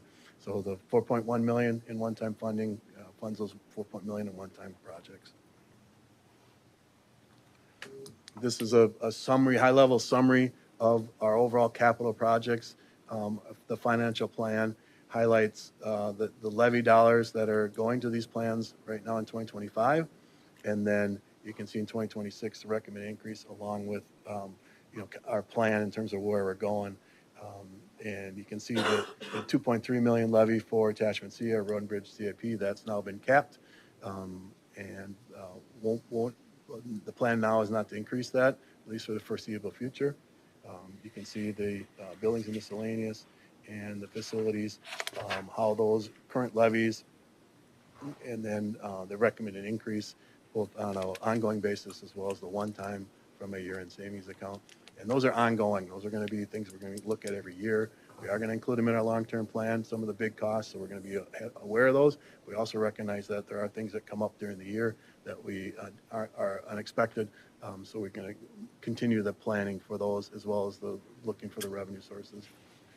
Then just to highlight again, the master space plan, the phase 1 is the levy 3.5 is available, the recommended increase 450, and then eventually we'll get to 5.3 in 2029. We did list the other buildings for phase 2. At this point, there's no levy dollars have been allocated towards those projects. We don't have costs yet. Those are all coming, but just to give the board a heads up that those are on the list eventually to start addressing. And this slide shows just kind of highlights, as I mentioned, the personnel being in the light blue. That's the biggest ongoing part of our operating budget. Some non-personnel stuff is in the grayish or light purple. Debt service is a pretty small number for us at the county that will grow in 2028 when we issue the debt 2029. But we'll have the levy available for that. That's the plan. And then you can see capital outlay. That's the road and bridge projects. And you can see how in 2024 it was a big year. 2025, this past year, was even a bigger year. And now they're taking a breath and going back. And 2026 is more of a normal year compared to previous years. But last year, it was almost $300 million in total, both operating and capital projects, total budget for the county. Lyndon slipping. I think, they're I'm not sure what he's going to do next. taking a breath. Yeah. And primarily 212, correct? Highway Five. 5. Yeah, do some planning for those. Mr. Chair and board members, so our year-end savings account, commonly referred to as YES, quick update on that. You can see where we started the year, just under 8 million. Spent some of that in the 2025 budget. Recommending that we spend more of it in the 2026 budget. So then, 5.5 million is estimated at this point in time. So just looking ahead at our long-term financial plan, just a reminder to the board that it's a non-binding assertion of future intent. You're not adopting any projects at this point in our long-term financial plan. You're not committing any revenue dollars or levy dollars to anything. It's just our tool, our planning tool that staff uses to keep track of the various projects and the various funding sources and making a list of what's coming. What we've had in the past is our FTE costs and benefits, and recognizing that that's where the biggest pressure comes from our operating budget. Then the master space plans, phase 1 and phase 2, those are included, and now we've added the legislative impact, so it'll add the 2027 and 2028. The next 3 years, the next 2 years after 2026, in terms of what those numbers are. We'll keep those updated as we move forward. It does have a 5-year replacement schedule for all our facilities, vehicles, and equipment. That's everything we can think of that moves or that needs to be replaced.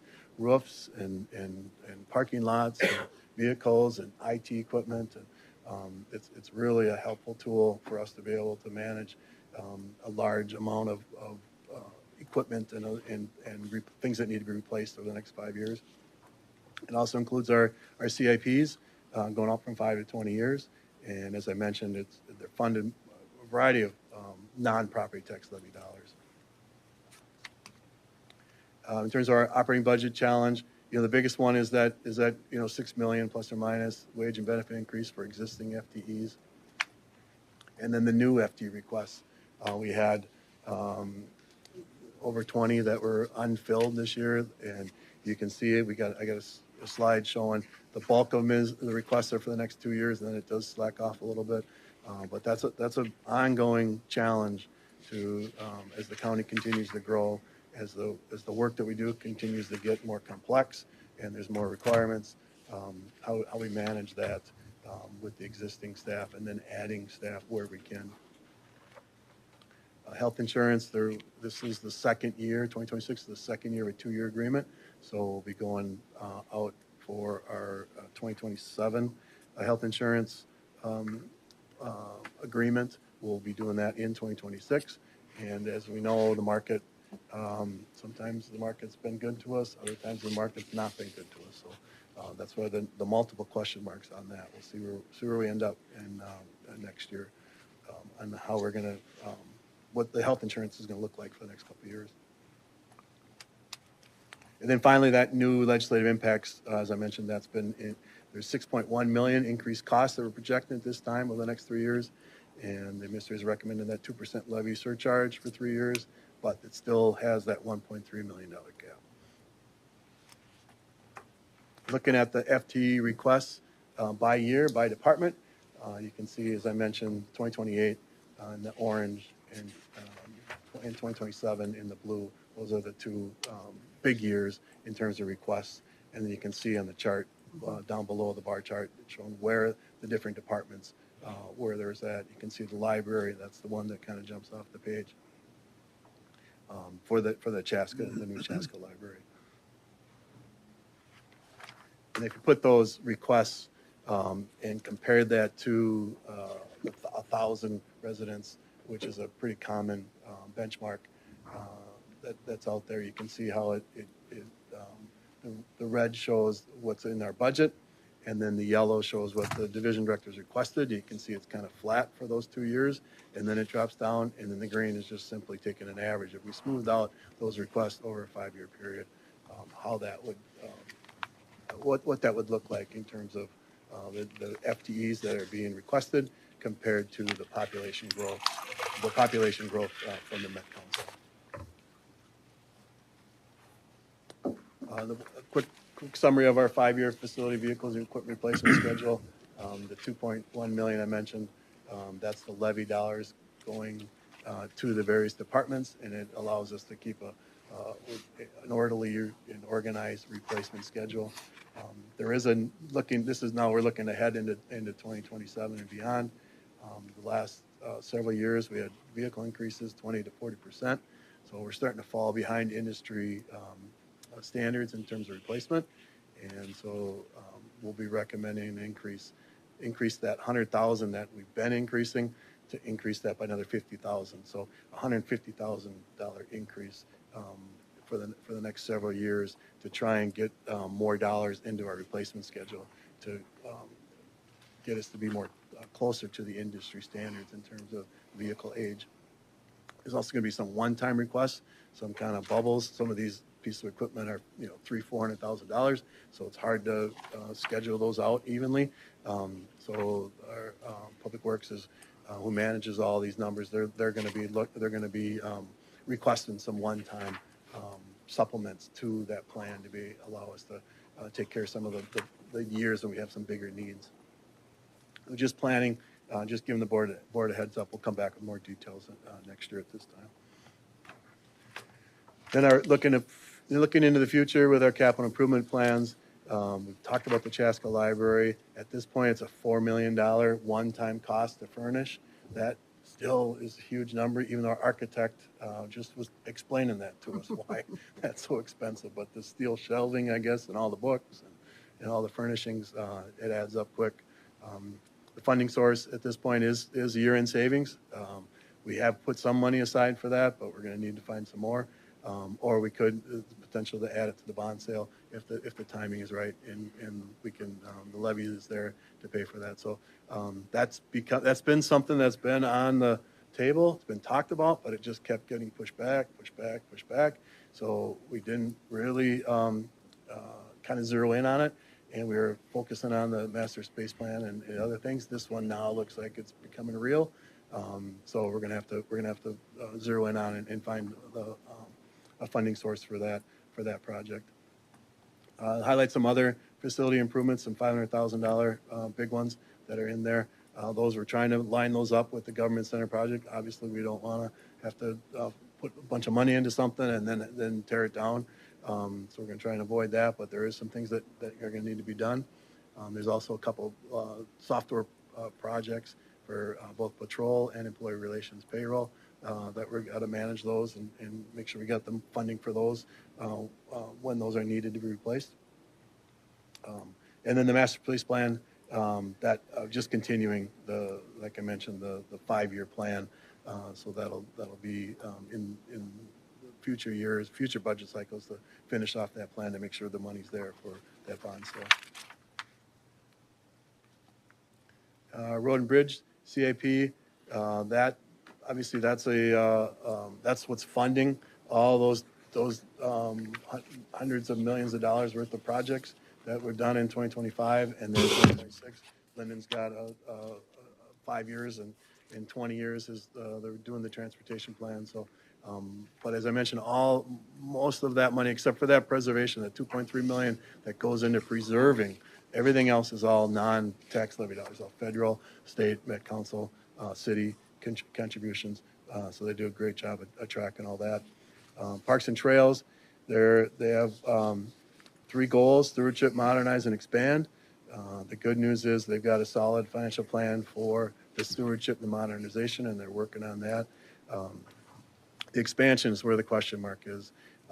So that's going to be a focus of a workshop in January, February with the board to talk about the buildings, the park buildings, and what needs to be done in terms of should they be replaced, should they be expanded, should they be, just what should we do with them. Once we figure out what the board, what the recommendation is, where the board wants to go, then we'll start putting together a financing plan to figure out how we're going to come up with the money and the timing for that. The good news is on the trails side, there's 2.7 million annual trails funds, transportation active event account. So there is plenty of money there to expand the trail system throughout the county. It's a need to prioritize. They need to come up with a plan to prioritize. That's also going to be part of that workshop in January, February. The recommendation as to how the county should proceed with spending those the money, and it's a sales tax money that's being allocated to the county. That's a big number.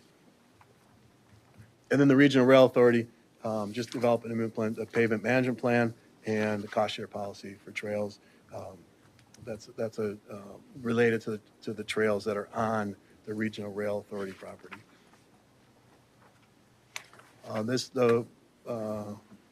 This concludes the 2026 budget calendar. You can see the number of meetings throughout the year.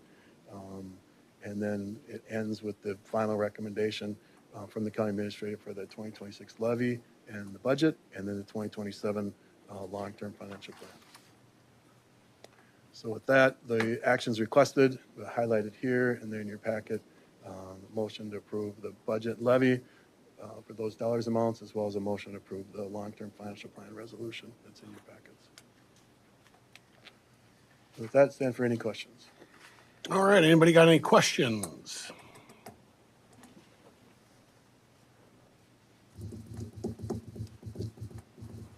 Anybody got a motion? Actually, I do. Commissioner Anderson? Yes. Thank you, Mr. Frischman, and Administrator Hemsey, for all the work you've done on this. just a couple of questions. So there were two slides on Yes account, the Yes update. And one of them was how we're spending one-time money this year. I can't seem to find that in my packet further. And then the other one was slide 42, the Yes update. And it talked about the unassigned fund balance. How much is in that unassigned fund balance? I know that that's, we need that we need a certain amount. How much do we have from a percentage wise in our unassigned fund balance for our cash reserves? Well, yeah, so I mentioned that the cash reserves needs to increase, and I'm gonna, Usually it's a percentage of the Yeah, overall budget it used to be amount, and I wanna 35%. say, I'm looking Yeah. at Mary Kay, and I Yeah, think it was that is- 35, that is a- 36%. 30. 30%. That was 35. I was gonna say it was 35, I knew we lowered it, but I didn't know how far we lowered it, but it's 30%. So it's Oh, 30% 30%. of the next year's operating budget. Okay. So I've been doing this for a year, and I'm still confused by what we call yes, what we call unassigned fund balance, what we need for cash reserves. So I'm still trying to get that, and maybe we use that yes too often, in my opinion, and we should just set aside and let people know how much is in that unassigned fund balance and label it that way, just as a thought. Yeah, it gets confusing because of the terms, reserves and cash flow Yes, reserves, and they are yes. different. And I did mention that 30%, but I did include it in the presentation because that's a board policy that Yes. sets that, and because of that, there is really no. It just happens, right? Mary Kay crunches right. the number, the budget goes up, and we need to come up with that cash flow. And it just, so it's just, that's a number that the board controls through their policy, but there's no real active involvement with it.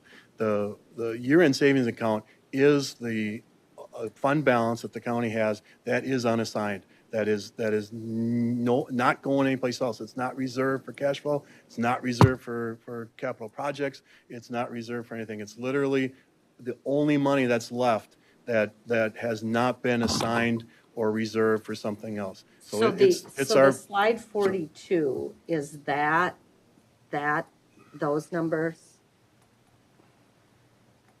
Oop, they go too far. Oh, no. Okay. Right there. Yes, so is that the unassigned fund balance? That's the unassigned fund balance. Not cash reserves? Not cash reserves. Okay. That's correct. So now, in other places, we would call this our unassigned fund balance, and Right. you would know what we're talking about, and everyone else would say, what is that? I don't understand that. Got it. So we changed it into year-end savings account. Yep. Because that is something, it was just a shorthand for us that makes sense, but it's the same thing. You have the more technical term, this is the Carver No, County. and I'm fine with that. I just want to make sure that those cash reserves are not part of this number. Yeah, no, like Okay. I said, that's separate, yep. Okay, So sorry. this is, so the unassigned fund balance or the year-end savings account, whichever name you'd like to call it, started the year at just under 8 million. And you can see that it was spent in two ways, drawn down, and then it was actually added to. We got the IRA rebate. We added that back into the year-end savings account. So that added to that balance, and then the county administrators recommend we spend just over $1 million out of that account, which is a typical thing. We typically look at that, and then we have some additional projects that we don't have one-time funding for, so we draw on the year-end savings. And now we're saying it's just over $5.5 million. That will change based on 2025, our year-end actual, the budget, how that happens, which typically has been an increase, so there should be another increase, but not always. There's been years where it got drawn down because various factors. So we're projecting at this point that it's going to be no impact from 2025, that our budget revenues and budget expenses, the budget are going to be right on zero, which we know is not going to happen, but it'll be up or down based on when we get done with the audit. So two things on this. One is I do want to point out that $381,000 has been spent this year on that does not meet criteria. So Yeah. If you add that to the 910,000 that's budgeted for next year, we're well over $1 million. Yeah, that's a For great that point. one person sitting in that facility in Anoka. Yeah. So just pointing that out.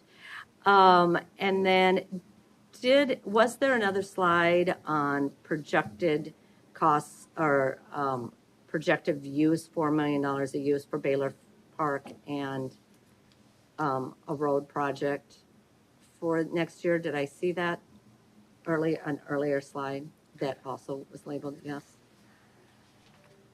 There, Yep. yes.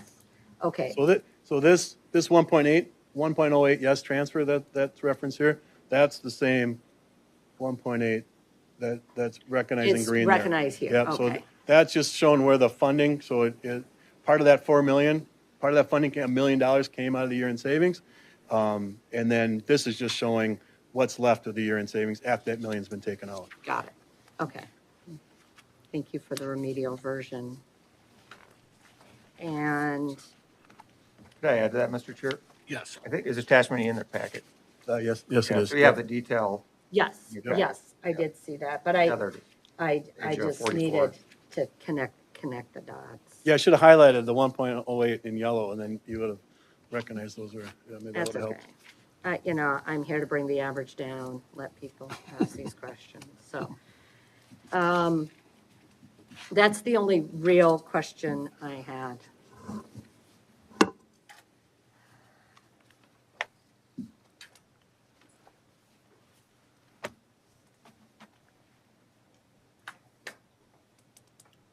Commissioner Anderson, are we still waiting for you? No, that was Okay. the only real question I had.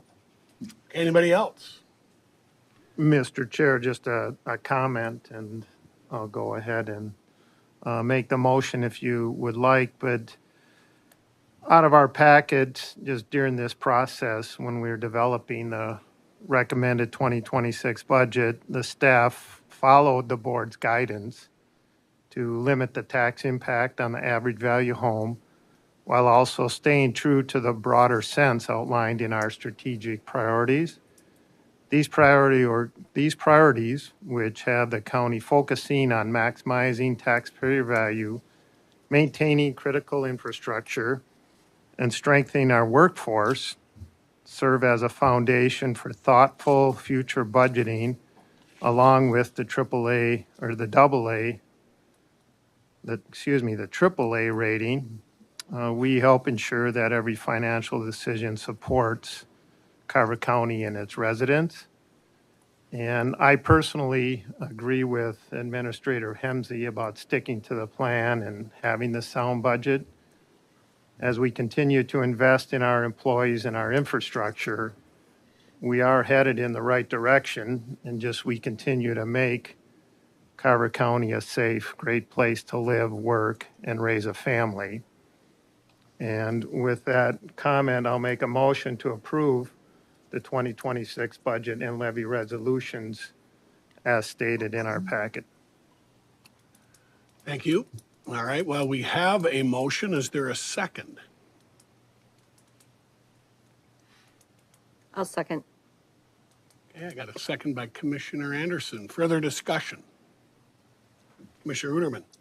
Well, Mr. Chair, I like to make it clear when I vote no, if this is, we're going to stay on the line, why I vote no. The easy thing to do would be go with the majority and vote for this, but when I ran, I promised constituents I would manage to a lower tax rate. This would defy that, and that tax rate would go up. I think that there's some really good things in this budget. I think that Carver County is responsibly looking out at the 20-year budget or the 20-year replacement costs in a way they've never done before with the 600 and 602 building, and I know that creates consternation and challenges and all the other things. I think it's the right thing to do. In contrast, there's one of the Carver County cities that decided not to budget for it, and then they pushed that along in the form of tax. They did a nice job of explaining that, but the result was 5 consecutive years of double-digit tax increases to the voters, and I think that's just too much. I think anybody that's ever heard me speak knows the reason I do this is for my kids and grandkids so they have a chance to live here in the future, and yours as well. And I think that if we continue down the trajectory of not drawing the line in the sand and saying we're not going to increase tax rate, it'll continue to creep up and creep up and creep up. We already know that we're one of the most unaffordable places to live. Median house value next year will tip over $500,000. That means that a first-time school teacher that doesn't have significant funds from a family member or somebody that's joining them as a roommate can't afford to live here. That means that our first-time sheriff's deputies or some people that work on our staff, they simply either have to live west or not in our county. And I think that the buck has to stop with us. But if I go back to some of the positive things, not only budgeting for the future, last year versus this year, we saw a decrease in healthcare costs. On a family plan, I think on average, savings of about $4,000 per family. That's real money, and that's money that we can that's real in their pockets. The ER team did a really good job of proposing a new band so that people could buy in a high deductible plan at massive rates. People switched to that plan, and they saw savings to be had there. This budget covers a 7% increase. I don't think we've seen that ever, and that's historic, and that's really good stuff. But we are covering for the state, and if you don't like Trump, you're probably blaming the federal government. And if you don't like Walz, you're probably blaming the state government. But we are absorbing at least 2% increase this year, a 4% next year, and the 6% the year after. We can say no by saying we're not going to do that. We're going to find other areas. We know that there's one area that is estimated to probably cost taxpayers over $15 million over the course of the next decade in loss. That's not our responsibility to do. And if we say yes to this budget, we're saying yes to more of those shifts. Next year will be even more, undoubtedly. Nobody's even tried to refute that. We also know that if we fund this budget, we're funding a surplus generating entity that over the last 5 years has had record attendance and record dollars. And I just don't think it's right to continue to fund it $100,000 a year for a surplus generating entity when we've got staff people are short-staffed, and we know that there's money to be had. And so I think there's responsible ways to go about this, and I think that there's a lot of responsibility within this. But I think 8% is too high, and I'll tell you why. $28 billion base increased 6%. Our levy is going to increase 8%. That means that math is simple math, that our levy will go up next year. And I don't think that anybody on this board promised that when we went out and ran. We said we're going to manage to a lower tax rate and lower those things. I also think it pinches that missing middle that we have. If we're going to attract new businesses, which I think we should spend more time trying to figure out a way to attract businesses, we're spending a lot of time on the defense. And I think that Tom, myself, and the people that were part of the legislative priorities and contributions there, we were looking at a 20% number just 6 months ago. So that 20% number has significantly come down, but next year we're looking at potentially double digits. So if this passes, I'd plead with the board that we put a stopgap in there to say the max levy for each of the next 3 years would not exceed 8% each of the year in 27, 28, and 29, and manage that budget. And then last thing is I talked to a number of staff. If you're experiencing the pinch of having open recs or navigating this budget cycle, know that we're trying to balance what's right for the community and what's right for you. And there is going to be some pain in this. And most of that pain, I think, is coming as shifts this year, next year, and the year after. And so we're willing to field those questions. But I think that there's a lot of pain being felt on the front lines that sometimes we don't recognize because we're trying to figure out how to balance those things. And we can't just continue to pass along to the 116,000 residents or the 738 staff. We got to make hard decisions, and some of those shifts we're feeling in the front lines. We're having hard conversations about library. We're having hard conversations with staffing in HHS. We're having other hard conversations, and so those aren't taken lightly. But my commitment to the voter was to reduce this. I've always been a 3.5% guy that allows us to scrape off all the growth that we have and maintain that we don't have an increased tax base. So that's the reason I'm going to be voting no today. Thanks. Commissioner Lynch? Mr. Chair, I plan on supporting this. It's very difficult to fathom the cost shifts, and I imagine it's very difficult for you as a former legislator to see what the state is actually shifting to us. And you've been managing this for quite some time. I think this is the best budget possible. I think that I always go back to the proper planning and preparation prevent poor performance. I think that Dave and Mary Kay have done a wonderful job managing not only for our 602 building, it needs to be replaced, and I hope everyone can take the personal tour to know why it needs to be replaced. I think we all have. So we're planning for that, but then we got blindsided by the cost shifting to us. So anyway, I plan on supporting this, Mr. Chair. Okay. Well, Commissioner Anderson? One more comment. It's never easy doing this, but I want to thank all of you that are in the room. I know all the division directors are in the room, and other employees. And I know the amount of work that goes into this. And I want to thank Administrator Hemsey, and I want to thank Mr. Frischman and Mary Kay, and all of you for all the work you put in to this. I also want to point out that we did have a $1 million levy adjustment that went down. We did look at cutting the base of this budget by $1 million, which is a 1.4% decrease that could have been. So even though we are raising the levy at this moment, or those taxes, again, 6% of that is honoring the commitment we've made to our employees through those union negotiations, and 2% of this is kind of out of our control. But you all did roll up your sleeves and get to work and find ways to reduce this and be more efficient as a county. And I do not want that lost on the people in this room and our taxpayers, that Carver County is doing the best they can to manage this levy and to manage the impact on the taxpayer. And we'll continue to do that in the future. So I did second the motion, and I will be supporting this. Okay, and also thank you to staff and Dave and Mary Kay and everybody in the room. And this was not an easy budget. We still don't know a lot of what is going to be happening out there.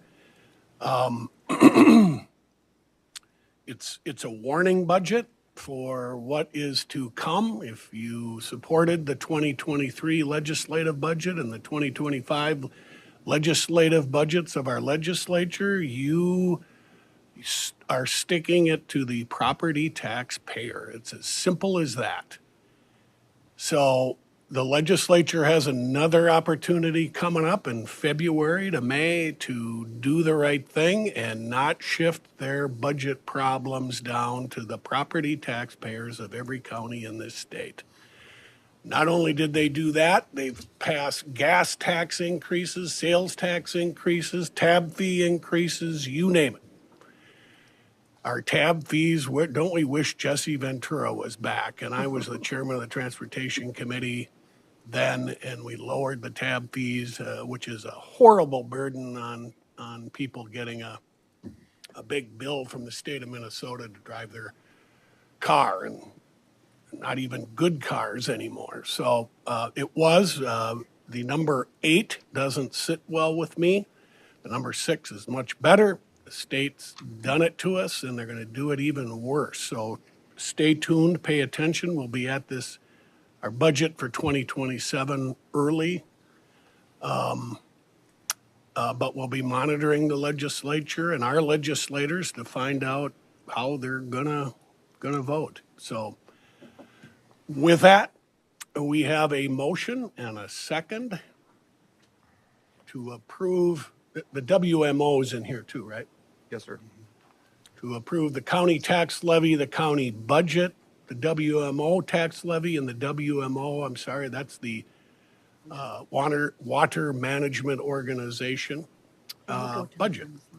Mr. Chair, do we wrap the 27 long-term plan in there, or you want to do that separately? Good question. What does the motion maker wish? I'm okay, Mr. Chair, adding that in the motion. Okay. And I'm a okay second? seconding that. Okay, so we're going to do it all. That includes item 3.3 in here, right? Is that what we did? We did? Second item on the screen. Yes. There too. Okay, so it's the administrator's recommended Carver County 2026 levy and budget and the administrator's recommended 2027 long-term financial plan. All right, hearing no other discussion, all those in favor say aye. Aye. Those opposed? Aye. Motion passes. Thank you, Mr. Chair and members. Thank you very much, Davids. Let's take a brief break. Thank you.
Okay, we're ready to get back at it here.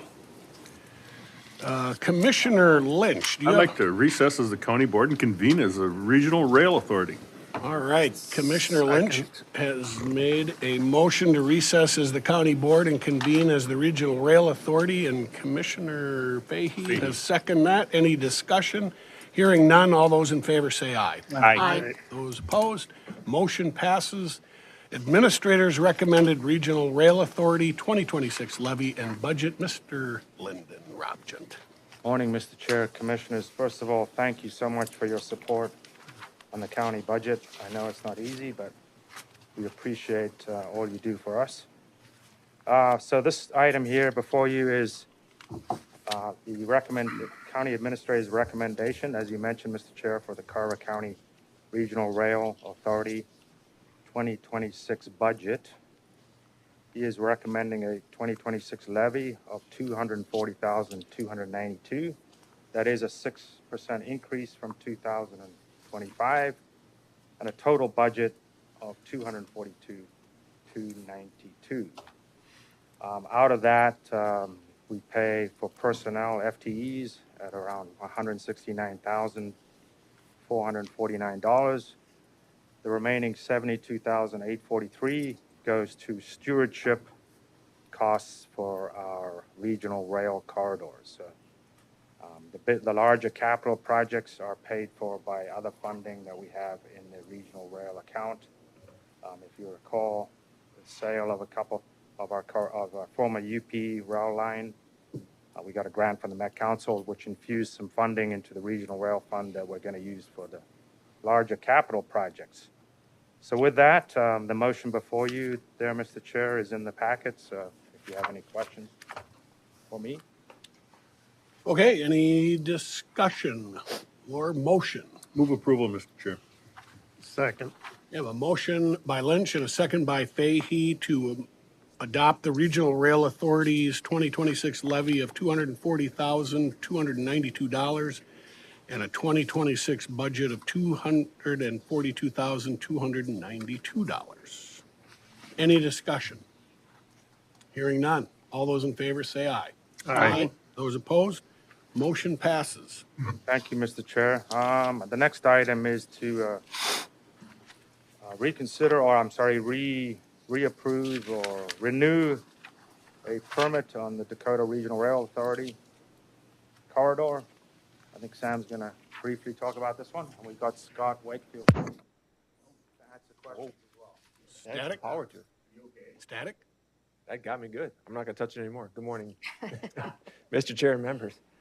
Thanks for your time. Yes, as That's not static. We actually wired it like that. That's direct, Packer direct fan current. thing, I get it. Okay. Jeez. As Lyndon mentioned, a renewal request for a special use permit by the Southwest Snowmobile Trail Association. Scott is here if there's any questions specifically about the request to use the Dakota Rail from essentially the county line on the west side through New Germany and into their larger system throughout the county. This is the second year that they've requested a permit. Last year, of course, issued, but not a heck of a lot of snow. So really this would be, I'll say at this point, seeing some good snow out there the first year of utilization of this connection to their system. As county policy with our use permits on the Parks and Recreation side, an ordinance there, again, running this through the Regional Rail Authority similarly to that. So that's why we're seeking your authorization to issue the permit, much like we do with our Park and Recreation special use permits. So I'll keep it simple. It's a renewal and typically run as a consent if it wasn't for the Regional Rail Authority agenda not having consent portion. So I don't know, Scott, if you want to add to that, if there's questions at all for myself or Scott. So, yep. So if we can, and I got my 2020 trail map here. Oh, yeah. Oh, by the way, we're updating those. Okay, I always throw a 26. buck in the box. Yeah, there's been a lot of changes since then. No, it's $5. Just, no, it's a free will, whatever you want to put in. Okay, do I have to get out to a bar out there to find one of these? I could probably send one to you, drop some. Nah, off don't there worry if about you- that, okay. but I like to see where you guys are going. But what specifically does this permit do for the average snowmobiler? Well, allows, I can take that one, allows our members and other people in McLeod County to come into Carver County. So it's really the only way to get into Carver County. So when I was at the park board, I mean, one of your park board members said, we really should be promoting this more because we're bringing more transportation or tourist dollars into Carver County from McLeod County. Consequently, it can also go back into McLeod County too. So it's a connection between the two counties, which is pivotal when it comes to trails. So, so they can use the paved regional trail? Correct, yes. Okay, Yep. so I haven't heard the term studded tracks or anything. Not allowed, allowed not on allowed there? specifically on this trail. And we spent over $4,500 in new signage required by the park board that says no studs allowed on this trail. So, Okay. Mr. Chair, if I could, Scott's answer was spot on. What this permit allows the Trail Association to do is use the Dakota Rail corridor, which by ordinance does not allow any motorized use on those corridors. So this is really the only example today where this use is allowed. That's why the permit, of course, is required. And as Scott mentioned, it was a gap in their system, bringing people from McLeod County into Carver County and vice versa. And this moves them along the Dakota Rail to New Germany and then into their larger system. Yep. Excellent. Sam, just a question. Are we going to have to continue to do this annually? Yeah, the intent, but unless the board has other interest, or again, maybe we can find a more efficient way. Typically, we issue our use permits on an annual basis, opportunity to kind of revisit things, make sure things are in good order, changes, what have you. And that's worked pretty good, again, similar to our park and rec. Permits that are issued on that side, we do those typically annually. Thank you. And just as a member of the Carver County Snow Runners, I think I've been a member now for 35 years or 33 years. Long time. And in 23 and 24, I had the opportunity to help to mark this trail. And this year I was not out on that trail, but on the southern part of the county, working on various trails. And so I'll make a motion, Mr. Chair, to authorize the issuance of a special use permit to the Southwest Trail Association through the Dakota Rail Trail in New Germany for the 25 and 26 winter season. Second. All right, we got a motion as stated by Commissioner Fahey and second by Commissioner Uterman. Any further discussion? If I could, I'd just like to comment how much work actually goes into this and how much, all the staking, the flagging. Commissioner Fahey talked about it, but the planning just to get this, Scott spent countless hours to get this done. It's a wonderful benefit. So hats off to you, sir. Thank you very much. Commissioner Uterman. Scott, do you get a chance, sense of how many people ride that are members or non-members? Can anybody ride? And then how many people do you think come into our county numbers or mix? Well, last year was, as Sam said, was a horrible year, but we did have at least a dozen people from McLeod County come through. Because I checked with a couple of places and I'm like, how did you get here? It's like, well, it wasn't the easiest thing and it was very costly because it did damage to their snowmobiles to get here, but we did have a couple dozen. But if we have a good year, we could have 150 to 200 every weekend. And that's where your park board member, got to the point where she was thinking we should do a better job when we get decent snowfall consistently to promote it, to have the two counties work together. In McLeod County, they're extremely excited about having Carver County people come this way, going into their county. So their board approved it unanimously and wholeheartedly. So it's a good collaboration between the two counties, I think. And it's been without any complaints. I go to the township meetings, I go to the city meetings. Like Commissioner Lynch said, it's a lot of work, not just physical work, but a lot of timing and going to all these meetings and getting on their schedules. And we haven't had any complaints because we haven't had a lot of snow, but hopefully, knock on wood, we get a lot of snow, we don't have a lot of complaints. So. Not only the meetings, but then you also talk to landowners too. So Right, yeah, one-on-one. If we have a reroute or somebody changes or there's a change in ownership of land, we got to do a reroute or we got to work with the trust. If it comes out in an individual's name and goes into a trust, we got to get the trustees to sign the permits. And right now we're going through a DNR audit. So our whole trail system, which is 113 miles in Carver County, out of that, 87 is funded. The rest is not funded. Because the DNR is not taking any more trails on because they can't afford it, they say. But we got to do reroutes. We got a DNR audit, like I said. They went in and did a biopsy of the landowners, basically. And if we had a permit that was current, that was great. Well, some of these permits were signed 30 years ago, and so they've changed ownership and land. So we got nicked on a couple of them, but we're worked it out, and we're making that submission to the DNR on Friday. And we'll pass, we'll be fine, but.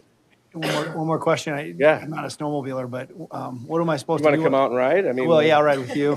Yeah. On the back for I got a sure. spare. No, you're not riding on the back. Can't tell you that. That's not, Homie don't play that, so. thank you. But as you're riding, as you're driving down the road and you see, top of a snowmobile trying to cross the road, Yeah. are you supposed to stop? Are you supposed to keep going? What's protocol? Well, it depends. If it's just a private driveway, that can be a yield, but if it's a major intersection, it's gotta be a stop. So, and then that's why we put the stop aheads and the stop signs. And then I do a seminar all over the state of Minnesota on proper signage based on international standards. Like how far does that stop ahead sign go to the stop sign in relation to the terrain that you're dealing with? So if you're coming out of a woods and you're going 10 miles an hour, that stop sign, stop ahead, could be relatively closer to the stop sign. Now we're driving the road ditches in Thief River Falls, Minnesota, where you can't see the thing all the way to Halleck, and you're driving 80 miles an hour. You need to get that stop ahead sign way out there in advance. So yeah, they're marked. We do a good job. Do they wear helmets? I'm sorry to jump. Yes. Okay, good. Required. I'm just sorry. I've also served as safety training instructor at DNR and volunteer for the DNR for 30 years. So yes, you're required to wear a helmet in the state of Minnesota. Okay.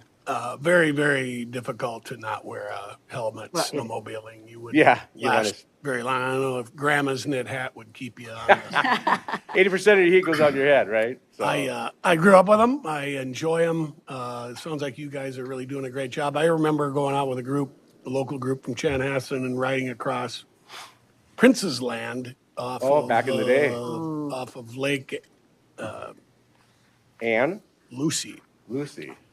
But so that tells you how long ago that was. And, but anyway, any other discussion? We do have a motion. Thank you for your once a year chat here. But seeing no other discussion, the motion is, we made a motion and a second on the special permit. All those in favor say aye. Aye. Those opposed, motion passes. Thank Thank you you. very much. And Commissioner Lynch. Mr. Chair, I'll make the motion to adjourn as the Regional Rail Authority and reconvene as the county board, but I do have a question on that. The only thing we have left is the administrator report. Couldn't the administrator address the Regional Rail Authority? That'd be a first. I'll second his motion, Mr. Chair. All right, I got a second and a motion to adjourn as the Regional Rail Authority and reconvene as the county board. Any discussion on that? Hearing none. All those in favor say aye. Aye. Those opposed, motion passes. County Administrator report. Thank you, Mr. Chair. I appreciate how much Commissioner Lynch looks forward to my report. You saw the big news, MCIT County of the Year is Carver County. So congrats to that's a big team working on that, but Sonia, of course, leads the charge along with Carrie. So that's good stuff. And we got you on the invite to the ceremony. So AMC conference starts Sunday, I think it officially starts. Is that on Tuesday? The luncheon is award. Tuesday. Yes, Tuesday lunch. So hope to see you there. Make sure you RSVP. They're looking, I think they got us a special table. So that, yep, everybody? Oh, good. Okay, see you there. So that's good stuff. And then, yeah, that runs Sunday to Wednesday. And then I also wanted to mention a legislative breakfast. I'm not sure how accurate this is, but the calendar invite says Carter, Nash, Grunhagen, and Coleman have said yes.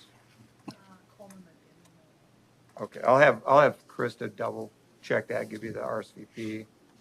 And then we usually have to work over those that haven't responded a little bit. If you could help with that, it'd be appreciated.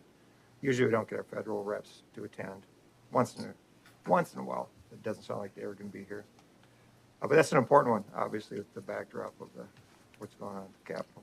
Do we want to invite the new MnDOT person Met Council? Met council person? or Met Councils? I suppose we could. We What's haven't. that person's name? Hutchins, Hutchinson. not Hutchinson. Yeah, I think it's Hutchins. I think you're right. We certainly could, if you want to do that. We typically have invited the elected. Just a thought, David. It's not What's the rest critical, of the but we thing? got to get to know that This, individual sooner or later. This Wednesday, she is going to be installed at the Met Council meeting. I need to be in and around Minneapolis and St. Paul. I think Micah is down there, right? Next is it? Wednesday. Okay. I've got to be in Minneapolis for a 5 o'clock and go for basketball at 6. But I thought she was getting installed this Wednesday at like 4. So I might be there just to see how, because I don't have to be down there anyway. So. Well, that'd be good. I know they had an effort in place to come out, and they did. I remember Ryan O'Connor, the former Ramsey County Administrator, came out as a staff representative, or was he interim? I don't remember. Anyway, I know they've been, intentional about doing more outreach. That might be better to get her into the boardroom. Mm-hmm. So I'll connect with Ryan since I know him pretty well. Okay. And the legislative committee, by the way, has met with every one of our legislators, local or state, I should say. And we still have Deb Barber, our Met Council rep, on the list. I think we are close to getting that nailed down. So, pretty significant effort going on, but that legislative breakfast is a pretty key meeting for us. So that's all I have, Mr. Chair. Robin Hutchison, oath of office this Wednesday, the 3rd at 4 p.m. at the Met Council. And Hutchinson. Hutchison, Hutch. not no N in the middle there. So maybe I'll RSVP to that because I'll be available. So, Reminder, she owes us some money, if you could, Mr. Chair, on my behalf. thank you. That's all I have, Okay. Mr. Chair. Motion to adjourn. So move, Mr. Chair. Second. A motion by Lynch and a second by Uterman to adjourn our regular session. Hearing no other discussion. All those in favor say aye. Aye. Those opposed, motion passes. We are adjourned. Thank you.